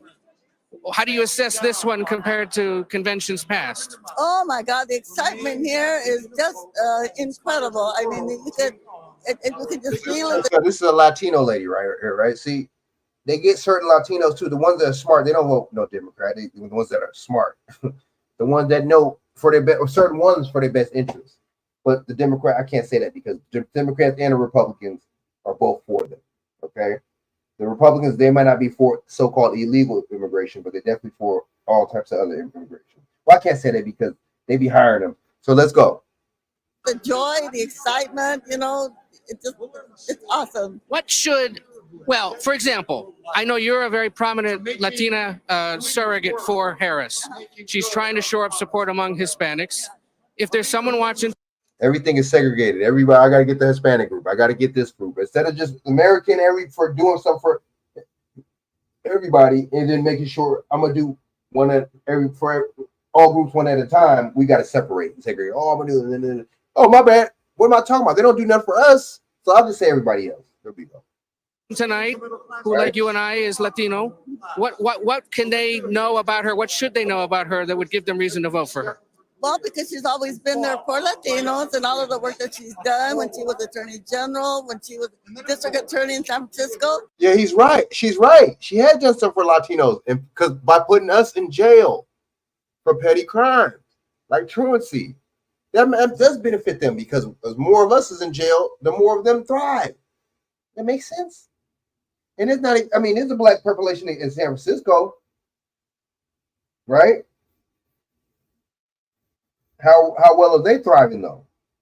How many of them did she put in jail, right? When she was our state senator in California, and of course as a vice president. So she's somebody that has always worked for our community from day one. All right, good to see you. Thank you so much, Ms. Huerta. Nora, California delegation and civil rights activists. Look, all the way out from California to support Kamala Harris.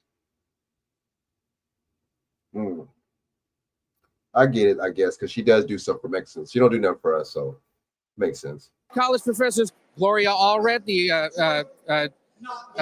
celebrity attorney. I mean, it's that kind of a delegation because it's that kind of a state. But they're good reminders. I would not want to have one of them attorneys represent me. I would not want that. I wouldn't even want certain black attorneys representing me. That she's someone who's been at this politics for a while from the local level and now, of course, running for president. Nora? Ed O'Keefe, I absolutely love your interviews from the floor. I just think they're terrific, and I love that people have their old pictures. And a quick response about the anniversary gift. She said I gave her my vote. There you go. That's all she needs, probably. No, it's great. Wow. It's great color, as we say, from the floor, hearing people's excitement and how long they've known Kamala Harris. Thank you so much. I want to note that at the podium right now is Tony Goldwyn. He may look familiar to you. Goldwyn.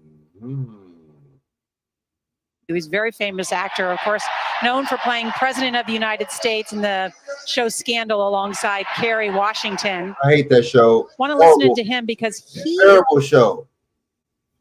These shows all these shows exploit black women and black people. You know, let me spend like 5 minutes and I'm gonna get off here. I'm gonna get off here right now. So let me just play a couple minutes of this whole Biden and I'm out of here.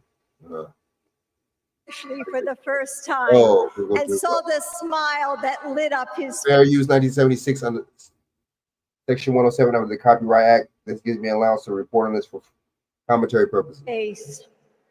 Or on nights after an exhausting day in working in the Senate, when he would read one more bedtime story just because the kids asked.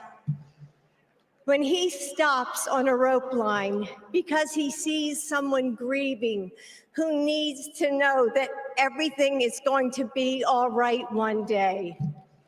Or to encourage that child with a stutter to find the confidence she needs.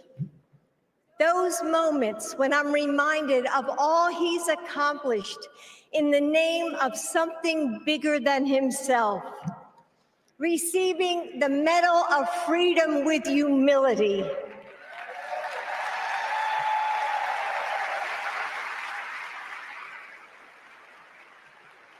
Placing his hand on our family Bible to take his oath of office. And I swore an oath to you and to God. I don't think the oath is to us. I think the oath is to the brotherhood. That's what I think. What y'all think? I think the oath is to the brotherhood. She don't got no kids.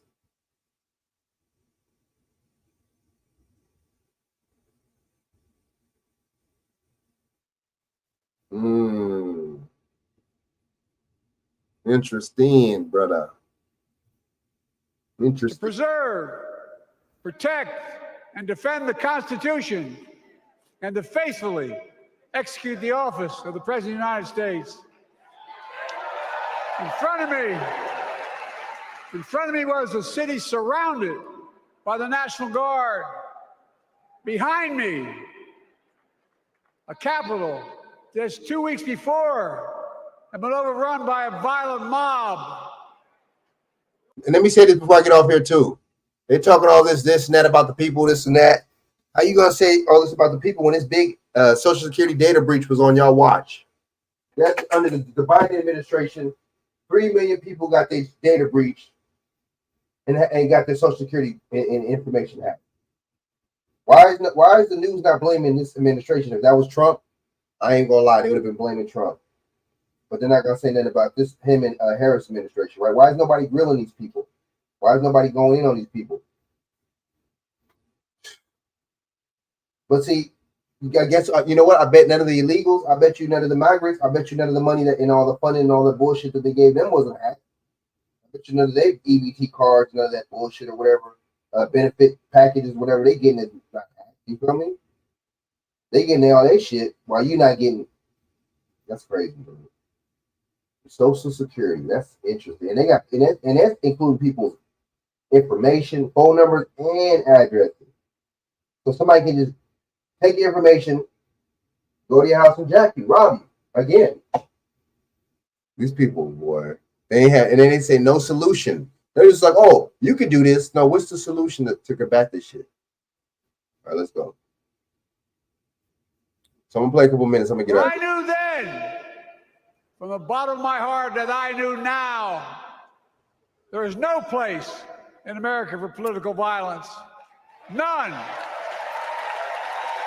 So what is you giving Palestine and I mean, excuse me, what are you giving Israel and Ukraine billions of dollars for weapons to wage war with other people? That's not political violence, bro. Man, these people, man. You cannot say you love your country only when you win. All they mouth has to do is move and run. In that moment, I wasn't looking to the past. I was looking to the future. I spoke of the work at hand, the moment we had to meet. It was, as I told you then, a winter of peril and possibility. Of peril and possibility. We're in the grip of a once-in-a-century pandemic, historic joblessness, a call for racial justice long overdue, clear and present threats to our very democracy. Democracy? Thank you.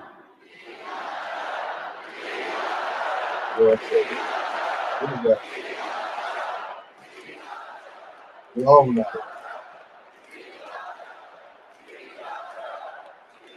And yet I believed then. What do they call him, Jim Crow Joe? And I believe now. They say Joe must go. The progress was and is possible. Justice is achievable. And our best days are not behind us, they're before us.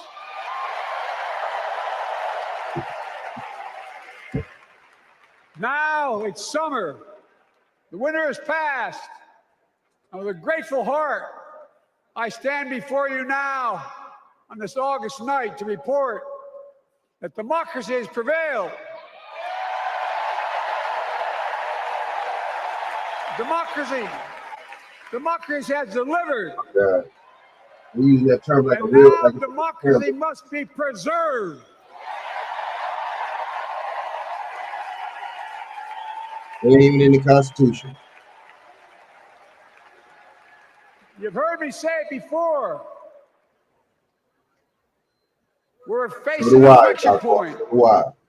One of those rare moments in history when the decisions we make now will determine the fate of our nation and the world for decades to come. That's not hyperbole. I mean it literally. We're in a battle for the very soul of America. I ran for president in 2020 because of what I saw in Charlottesville in August of 2017. Extremists coming out of the woods, carrying torches, their veins bulging. But didn't do nothing. They didn't do nothing to prosecute them people. Come on, stop it. That was a psyop too. They ain't how come his whole administration, they didn't prosecute not one white supremacist group. They didn't put under the terror watch list not one white supremacist group. They didn't have their eye on not one so-called white supremacist group. They're full of it. They're lying. This dude is a liar, man. I'm sorry. I can't. Man.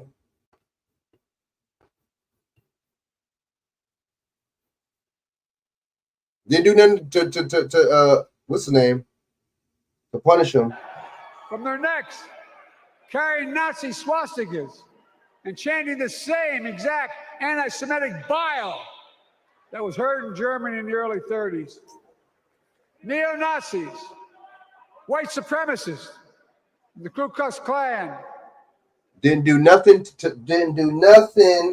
Oh, speaking of Ku Klux Klan, wasn't Robert Byrd your friend, a grand psychiatrist of the Ku Klux Klan? Yeah, right. So emboldened by a president then in the White House that they saw as an ally. They didn't even bother to wear their hoods. Hate was on the march in America.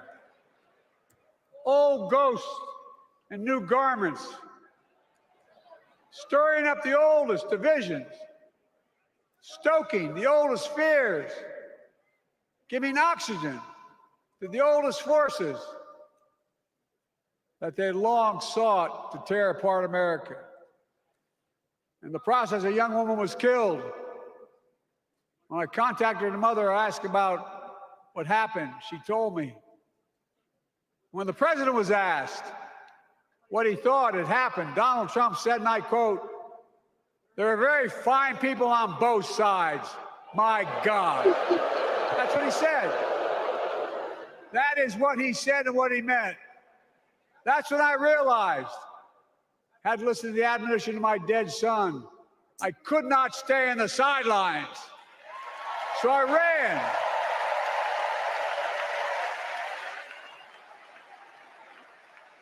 Because I had no intention of running again. I just lost part of my soul. You can't, man. You 80 years old. I ran with a deep conviction. In America, I know and believe in an America where honesty, dignity, decency still matter. An America where everyone has a fair shot and hate has no safe harbor.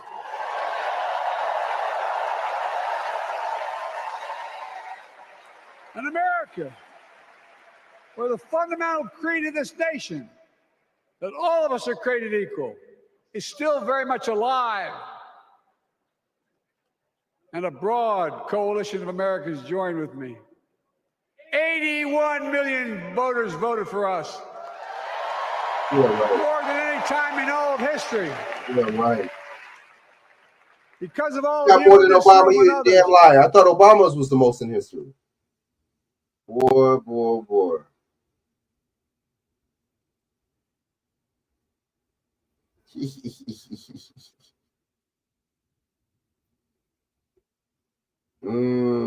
Exactly, Dog Balls. Facts. You know he got one. Because that's Robert Burns. We came together in 2020 to save democracy.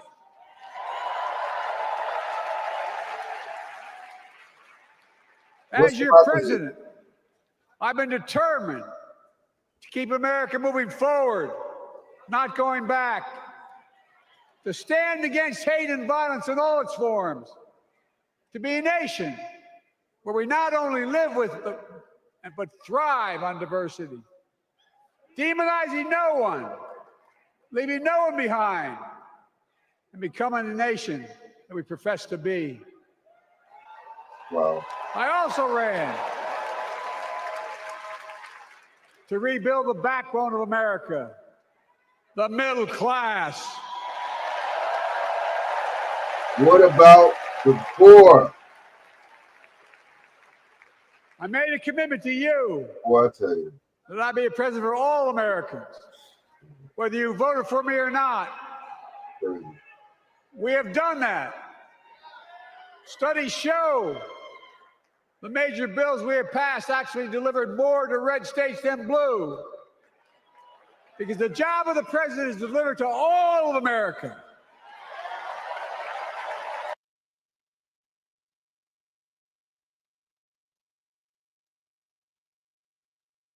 Having health insurance.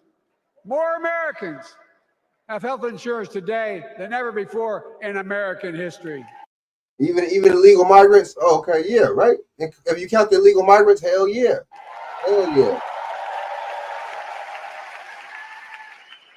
And after, as a young senator beginning to fight for 50 years to give Medicare the power to negotiate low prescription drug prices, we finally beat Big Pharma.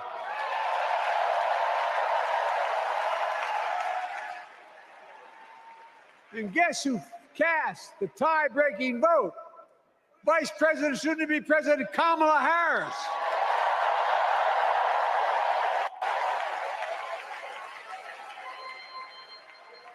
And now it's the law of the land. Instead of paying $400 a month for insulin, seniors with diabetes will pay $35 a month. That's the only thing. You know, every time I hear this dude talk or speech or about stuff that they did, it's always that same insulin thing. It's always that. That's it. That's why I'm like, bro, I can't, man, bro. I can't do it. I can't do it, man.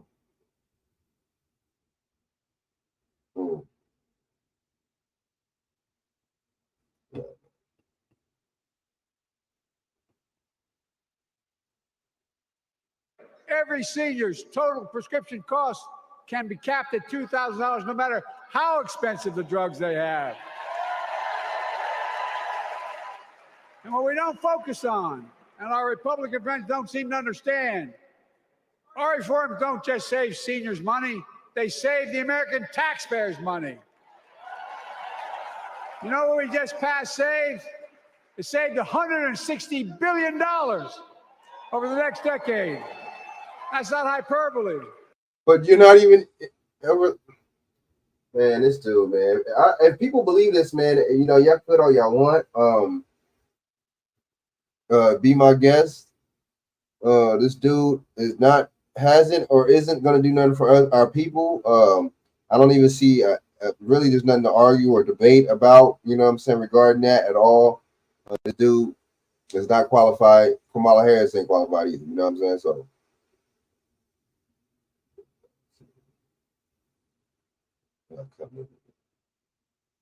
They're talking about freedom. Let me play this part real quick. Ain't no damn freedom. Wait. All right. Fair use 1976 under the Copyright Act that gives me allowance to report on this for commentary purposes.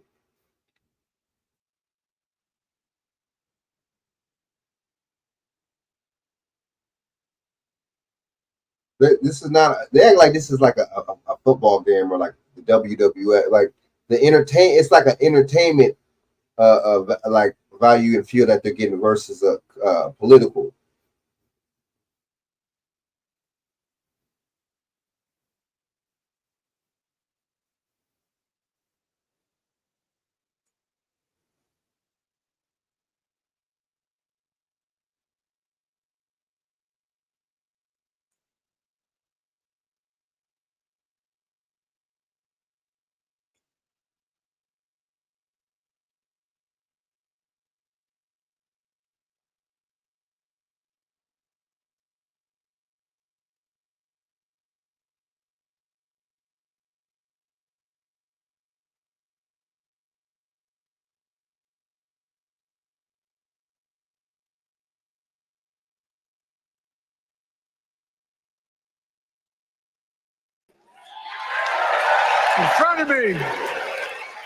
In front of me was the city surrounded by the National Guard. Behind me. Hell no, they ain't gonna talk about the Capitol. Hell no, they ain't gonna bring that up under their watch, under their administration. Just 2 weeks before, I've been overrun by a violent mob. What I knew then, from the bottom of my heart, that I knew now, there is no place in America for political violence. None.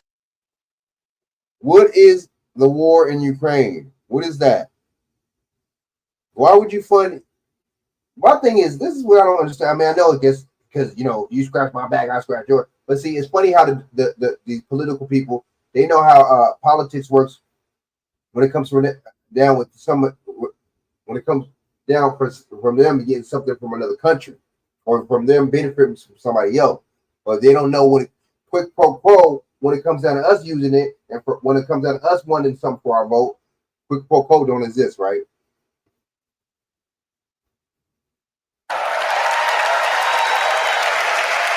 You cannot say you love your country only when you win.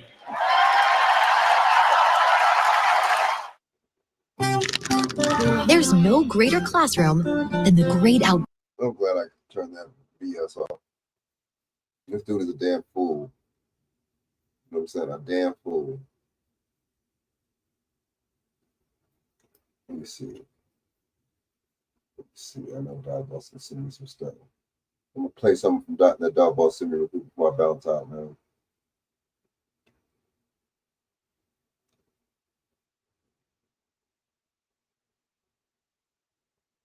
What's up with this right here? I'm gonna play a little bit of this and I'm gonna get off. Fair use, fair use.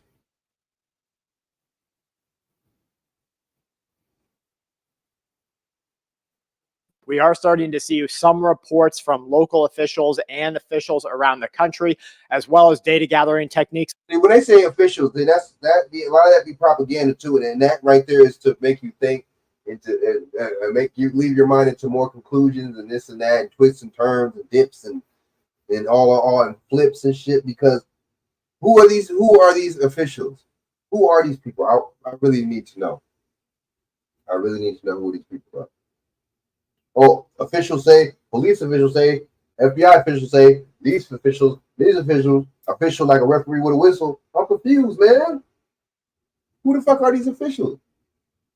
That we use on socials and on certain groups that we monitor here in-house that say that the attacks are going to continue to come. Now, the next one I don't think is going to be another military attack, but isn't it interesting that this happened just weeks after the U.S. military told every service member that they can no longer expect their homeland, the U.S. soil, to be a sanctuary. They've told them to watch for attacks on them when they're in uniform, walking in population. See.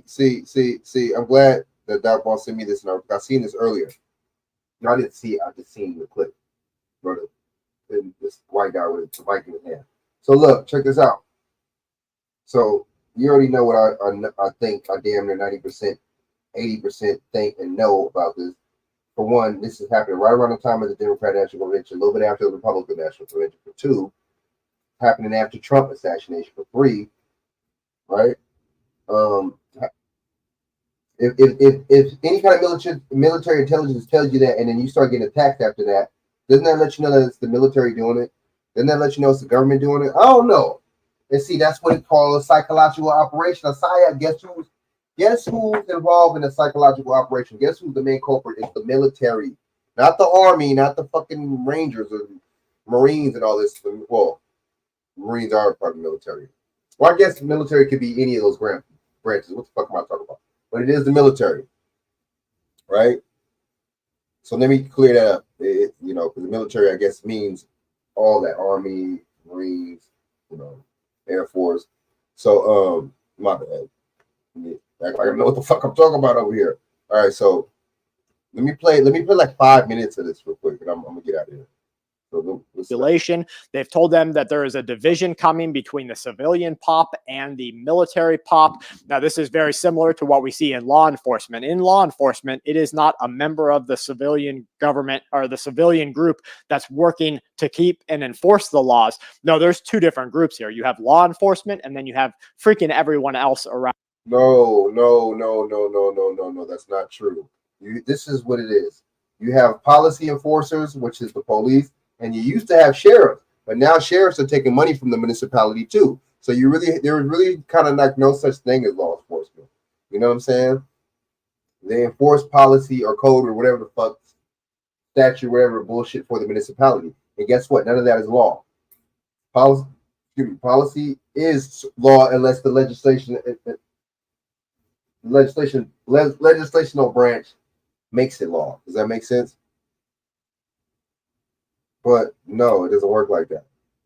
No, don't. I'm sorry. You know what I'm saying? Oh, Paul, law enforcement, and you always get these. I mean, I'm not saying he's a white conservative, but you always have these white conservatives. Oh, law enforcement. Well, the people, law enforcement, dude, they swear they're so confident and they're so gun ho when they say that. It's not how this the real Constitution of the Republic is not. It was not no fucking police, bro. You know what I'm saying? There was sheriffs, dude. You know what I'm saying? So I don't know. Sheriffs has changed now. A lot of this has changed. But see, the thing is with the Chevron difference, it was saying that the military basically taking over right now. So I don't know. It is. I'm not just gonna get on it like that. But it is kind of weird because right now it does seem like the president and all them are not in charge right now of the country. Doesn't that seem like it? And even if Trump was in office and if all this shit was going on, I would say the same thing. It ain't, well, these motherfuckers are the most incompetent people you can ever get. I don't know who's like, it's just Tweedledee and Tweedledummer, with Kamala Harris and Biden. Around the country. Now, we do see SWAT being called up and pushed out to different locations around the country. We have seen the military police increase their presence and their monitoring of the situation. I do think that the next attack, according to what can this be because of the Chevron difference? The Supreme Court ruled against that. Could it be because of that? We're seeing is not going to be another one on the military. This was a probing attack. The next one is going to be maybe a civilian population, or it could be an infrastructural attack. So you have what could be a couple of hours, maybe even a couple of days before that next attack takes place. I just want you and your family to be extra aware as you're out in your local city, walking outside of your house. I really don't care where you are or what you're doing. Just be careful. You have to take this very seriously because these people who are doing this have passed their point of no return. They will shoot on sight. They won't think about the repercussions. They'll have zero regret. And you have to almost match their level. You have to be able to overwhelm somebody's ability to attack you or cause you violence so that they back down or that the threat is completely gone.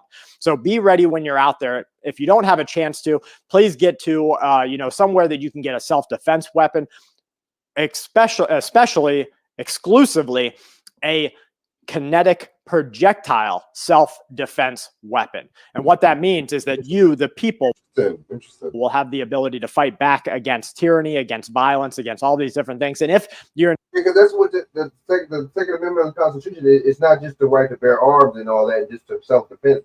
It's the right to, defend yourself against a tyrannical government. You know what I'm saying? When the government gets to act, that's basically what it's about. That's what it means.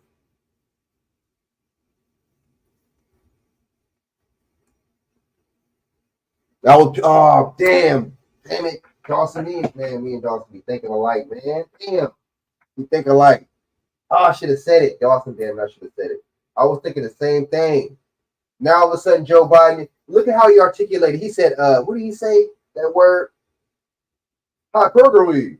So he said that word. He can't even say certain other. He can't even articulate motherfucking the simplest words. Cat, bat. You know what I'm saying? But then this dude talking about, oh, it's not a person, and now he's articulating, and it seems like his cognitive ability is better now. Man, Dawson, you took the words right out of my mouth, man. This is staged, dude. Kamala's acting dumb. It's just staged, dude. You know what I'm saying? Now you know it's staged. Now you know they're acting, they play their parts. Just like George Bush was acting really dumb. His brother was one of the smartest motherfuckers. Jeb Bush is as smart as hell. And you mean to tell me you got a smart ass brother like Jeb Bush and you a dumb ass motherfucker like no. They play motherfuckers playing this shit. You know, they playing their position. Yeah, something, and then something's going on with that. Or they're just playing a part. But it seemed like AI, because look, I did see some stuff with Dave Calloway pointing out about the AI on Joe Biden with the eyes in the eyes area. His eyes was really, you know what I'm saying?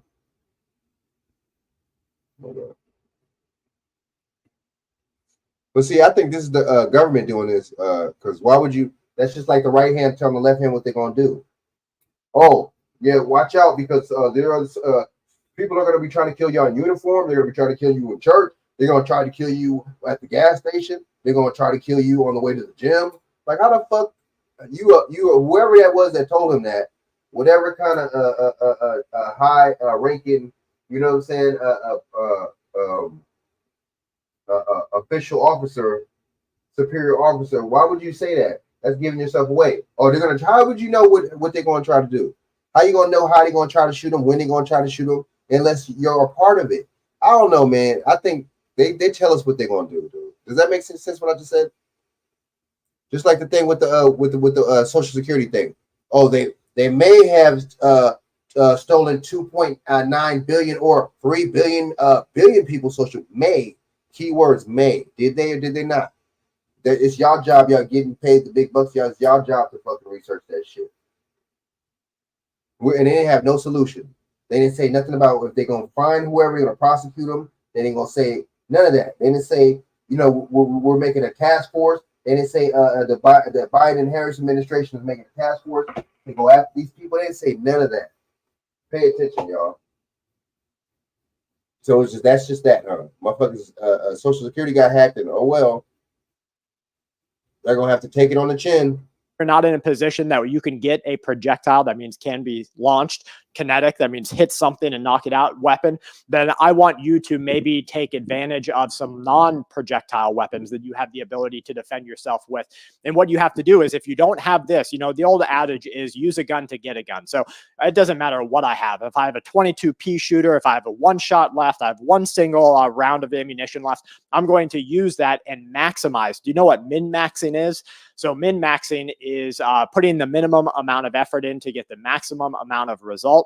If you're a video gamer like me and my family are, we min-max all the time. And in fact, you'll min-max in life. What's the quickest way to shower? What's the easiest way to cook food? What's all these different things you can do? If you're just cleaning your house in a very, ADHD way and you're not getting to everything, well, you're not min-maxing. So min-maxing is using a weapon to get a weapon. So have something that you can maximize your security, maximize your area of operation, but minimize your exposure, minimize your times that you have to be in a certain place, and do these things so that you and your family are a little bit better prepared. I do want to read to you exactly what happened as they reported it. So this was at the San Jose Lackland Joint Military Base in Texas. Okay, so this is U.S. soil. The government just came out and they said, you soldiers are no longer safe on your soil. Your family isn't safe. This is no longer a sanctuary. What does that sound like to you? To me, that sounds like a war against the people. Let's continue. The incident occurred early in the morning, according to base officials. Stephanie Antosh, public What officials? Who are these people? affairs chief for the base, provided the details. Oh, According to Antosh, the security guards returned fire at a vehicle who drove up and started firing into the base. The quick response of the security personnel, they say, highlights the readiness of the base's defense. They didn't get no. They didn't get no license plate. They didn't get no description. They didn't follow the car. How come they didn't follow the car? Why didn't they follow the motherfucking car? This is the military versus wherever the fuck random car driving up, drive-by shooting. Why didn't they follow the motherfucker? It's funny because if a car randomly pulls up and shoots the police or shoots at the police station, guess what? Somebody's gonna follow the motherfucker. See, we don't. Damn, dude. I don't know, man. That sounds kind of weird. Sounds kind of fishy. Nobody followed the motherfucker. Protocols. We don't know what, if Nobody got the license plate. anything started this. It wasn't Nobody got the description. an active threat to the installation. There is no active threats to the installation, they say. But are they telling you the truth? No, I don't think so, because we see chatter across all military bases that we have people maybe probing those bases in particular, or they have over the past couple of weeks. They've had bases try to get broken into. Some of them have had weapons stolen. Other bases or other locations have been vandalized. So it looks like this is probably something way bigger than they're trying to tell you. The San Antonio Police Department, they also responded promptly, they say, to the shooting. They assisted in collecting evidence. There are key details that remain unknown, or I guess that is, they remain unknown to. See, here we go. Sounds like the media. Sounds like what the media be putting out, that bullshit, that details unknown, no details at this time. We didn't get enough details right now, and police have yet to give us more details. It's like, come on, man. We don't get tired of this shit. We don't get tired of this. I don't know, man. I don't know, dude. I don't know. So I'm gonna get off here, man. So I'm gonna keep y'all informed, man. No, let me play just a little bit the rest of his sentence, what he was saying, and then let me go. To you, the people. The number of rounds fired has not been determined. Additionally, investigators say that they did not establish the number of shooters that were involved. The motive is unclear. How do you not?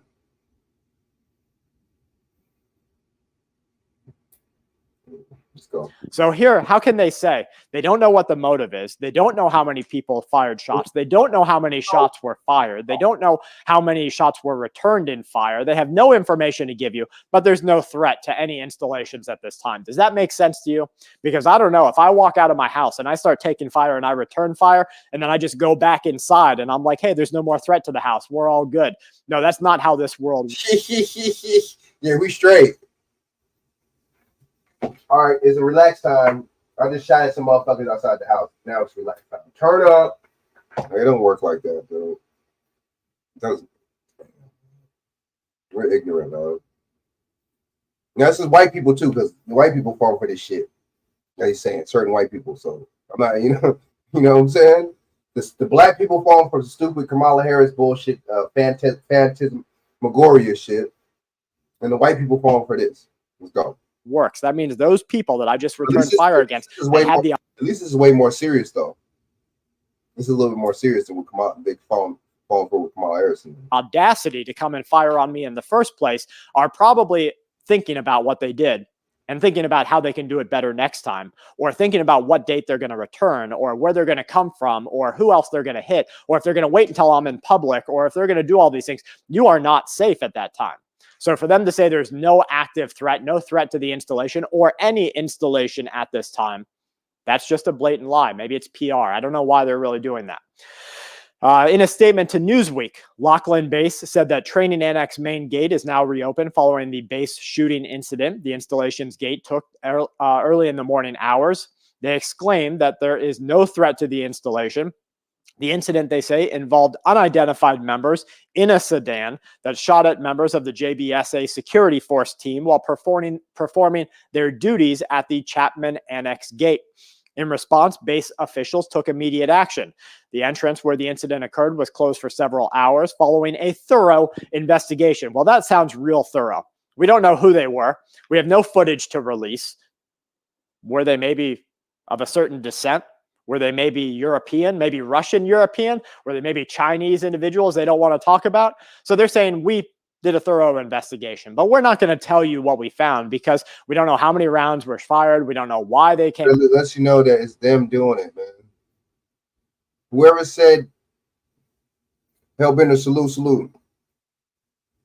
Hellbender Movie Club, what's going on? What's going on? Salute, what's going on, man? Thanks for joining, you know what I mean? They said they ain't going to tell you how many rounds. They ain't going to tell you what the description of the motherfucker is. They ain't going to tell you what kind of whip they had. They ain't going to tell you, bro, I tell you. Doesn't that sound like they did it? Or just me?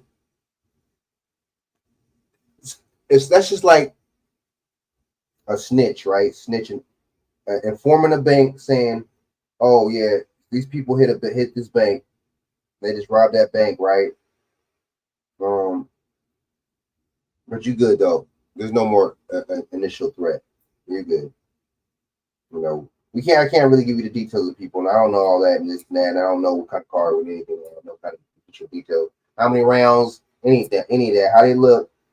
But just let you know that there's no more imminent threat. You're good. Wouldn't the bank think, damn, it sounds like I think this motherfucker's the one that did it. Come on, man. Are we serious? I don't know, man. I just people used to tell me and shit before that I overthink, so I don't know. We don't even have a vehicle to tell you exactly what it is. This is complete BS. Didn't I just say about the car? What they're doing is hiding information from the population that it seems like there would be no reason to hide this information. Why wouldn't they tell you what type of people came up and shot at the base, what kind of car they were driving, whether anyone was hit, how many rounds were fired, what type of weapon were they using, what time of day was it, what type of motivation did these people have? Was there threats prior to this that were made over a phone? See, that lets you know that some of these mass shootings, some of these shootings and some are fake too, because they tell you all this. They tell you way more detail than they said about this. You know what I'm saying? No, excuse me. These mass shootings be similar. They don't tell you. They'll tell you a little bit of detail, and they'll just tell you that there was a shooting at what location, and that's it. And they're gonna tell you no other detail. They'll let you know that these mass shootings. A lot of these mass shootings are staged too. A lot of these shooting period are staged. A lot of these it don't know. In real stories, people that are seen.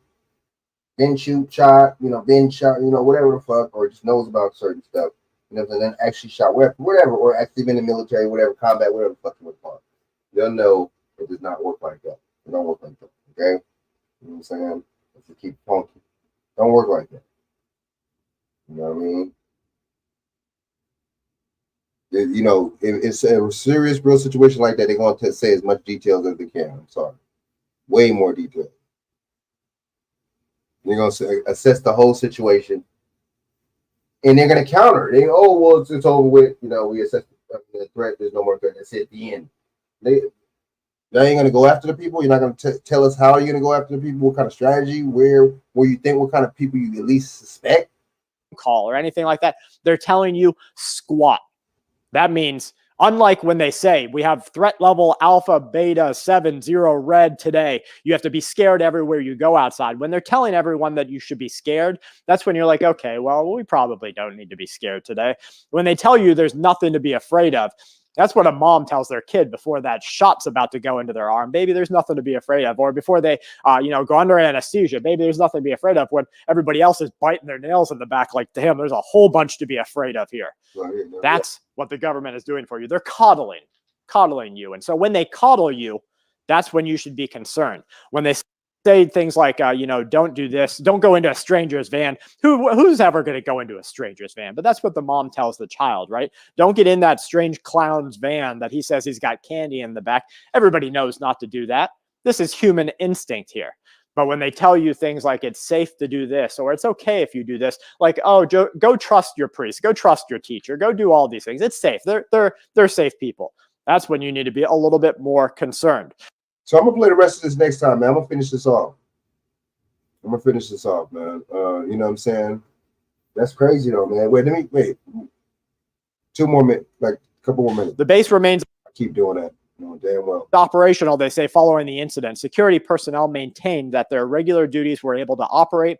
Leadership emphasized that there is, again, no threat to any installation at this time. They have allayed any concerns among base personnel and the local community. So I guess personnel at the base are maybe a little bit up in arms, literally, over it. Maybe they're a little bit on edge because what do we have going on here? What's actually happening? Military officials and law enforcement agencies will continue, they say, to monitor this situation closely. Now, like I said, we monitor the socials. We watch the different groups that are involved in attacks against infrastructure, or at least encouraged to be involved in attacks against U.S. infrastructure. These could be the Russians. These could be the Chinese. These could be people who don't want to pay their taxes. These could be people who are mad that the court ordered them to pay child support. Who knows? They just get involved in these groups. And then you have money flowing in from sometimes U.S. political groups, sometimes the Russians, sometimes the Chinese, sometimes Iran. You have all this money flowing in, and they're like, hey, go do this attack. Hey, maybe watch this. And they basically lay out the blueprints and tell them, here's what you should be doing if you want to overthrow the U.S. government. So we monitor these groups, we monitor these chats, and what we're starting to see is them say, take out critical infrastructure, attack against data cell towers. Now, we recently saw some new attacks in Europe. All they have to do, they've got those giant towers that flow that data for your T-Mobile, your Verizon, whatever. All you have to do is take a concrete cutter. According to their documents, I'm not telling you to do this. Don't do this. This is bad. Do not do this. All a perpetrator has to do is cut the cables, and the tower on the next win is going to fall. That's very low impact, very soft target. These places aren't even usually video monitored. They don't even have a 4G camera up, even though they're running 4 and 5G LTE right off the tower itself. And then down goes the tower. That's an infrastructural attack. So maybe we need to start thinking next time the water goes out, the cell phone won't work, your internet slows down, that maybe you're not being told that something bigger is happening. All right, guys, make sure that you check. Facts. Man, good looking out there, boss, for playing this, sharing this. Salute, man. I'm going to holler at y'all. Like, comment, subscribe, share this out to your social media, man. Hit the notification bell to let you know when I come back on Wednesday. So, yeah, man, salute. Share this out to y'all. Yeah, man, so... we got people who are open enemies, man, lying to us, man. Democrats aren't your friends. None of these politicians are your friends, man. The only people that can do for us is us, man, the grassroots, the people. They have their best interests at heart, you know what I'm saying? So I'm going to holler at y'all. So next time, man, salute. Thanks for everybody coming on. Thanks, chat. Salute. I'm going to holler at y'all.